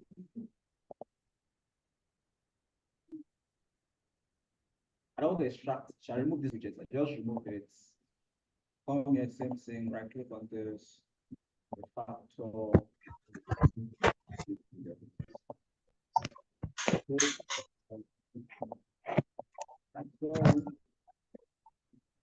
Refactor. Remove. So now it's fine because they are 100, each of them has a width of 100 pixels. But let me make their width 300 pixels each. 300. And then this is 300. Then this is 300. And what happens? You see that? Yes, yes. There's an overflow there. That error is called out of bound error. Let me show you from the debug console. So you can see it's telling that you have grown, you've used so much than expected. So if I scroll up is saying that. Now, one good thing about their, if you are not very conversant with their error, the way they show their errors, you may be overwhelmed. But it's very simple. If there's an error like that, just scroll up to the top. Where is the exception false? Start reading. It's telling you that now relevant error causing media was blah blah blah in this file line 19. That's from this point, right? And it's telling you that about 18 lines from this point are the one causing issues. Then if you scroll down, it tell you the overflowing render flex has an orientation of axis of horizontal, right? That's beautiful. That means that it's a rule. All rules have the orientation is horizontal. So the edge of the render flex that is overflowing has been marked in the rendering with a yellow black strips pattern. This is usually caused by the contents being too big for the render flex. You get that point? So the point is a row cannot accommodate when its children are much bigger than the viewport. You get it doesn't have to create that fully thing. It doesn't. So if you want to have a scroll, vertical scroll, you have to use that scroll. You have to use another widget. Talk about that in next class. That's called list view, right? So, but for a row, it doesn't give that position. You have to find a way to ensure that there isn't a row. Your dimensions don't go beyond the viewports. Yeah, that sounds very funny, yeah, because you cannot be measuring everybody's screen in your application, right? So you have to find a way to make that work. That's what we're not talking about things like expanded. So now this considers an error condition because it indicates that there's a content that cannot be saved. The content is legitimately bigger than the available space, blah, blah, blah. That's the error is failing space. To read it properly, to tell you what you should do. Now, for me, I already know that the solution is good. Let me just wrap all of them with expanded. Let me just add it right. I'll change it to 300 again, don't worry. Right. Change it to 300. So then scroll down, make this 300, make this 300. I said that, watch. Did you see? Yes.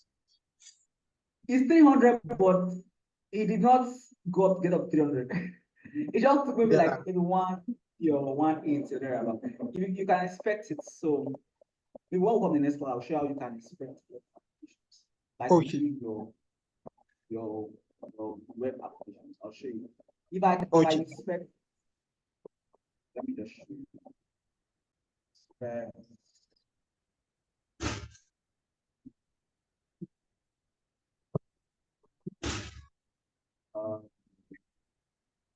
Developer.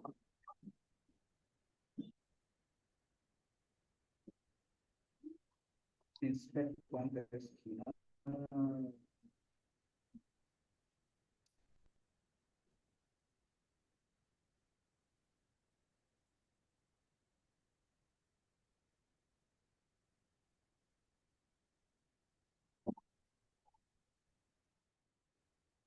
Okay. That. So that's obviously, and try to. So improve.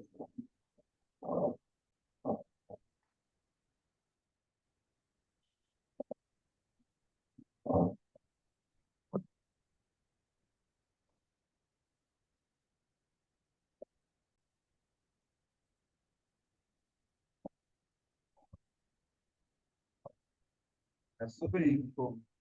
I'll just drag the code down.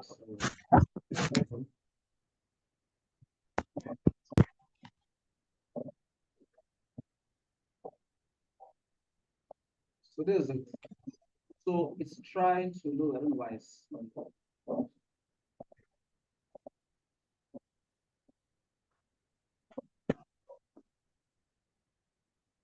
already loading.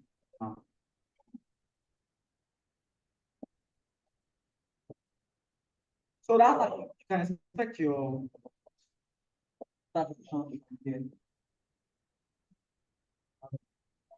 Like so. So it takes a while, sure. But the point I'm driving at is discover that this guy cannot be a bit of 300. It's not possible. It will be like 100, but it doesn't overflow because of that expanded. So the expanded has the ability to expand or shrink widgets so that they can fit into their parent. And the parent must be either a column or a row or a flex widget. So any of those. Right? Yes. So I think we'll stop here for today. So next class talk about list view. Then we'll do list view filter, list style, list stack. You should finish most of these widget things. So then how you can add icons. Talk about buttons. But let me talk about this list view today, maybe. From next class, Okay. we'll go at the page Okay. images.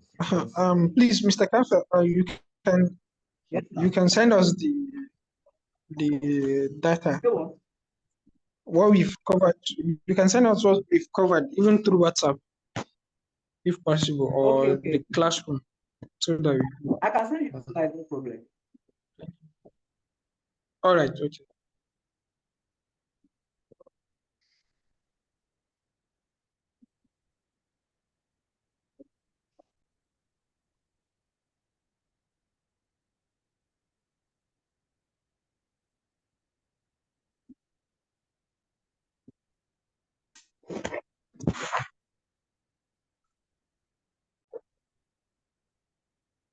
Should we the list view or should we do next class? What do you think?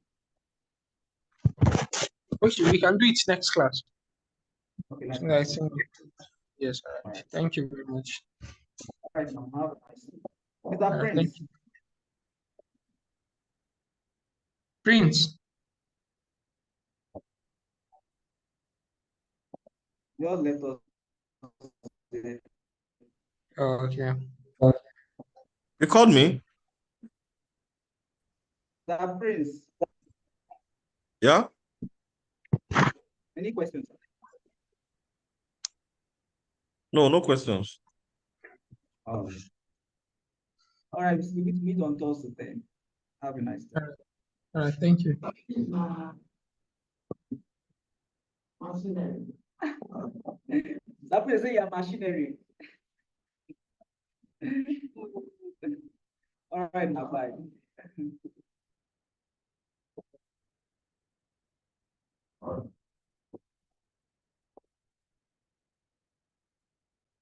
Greenhouse.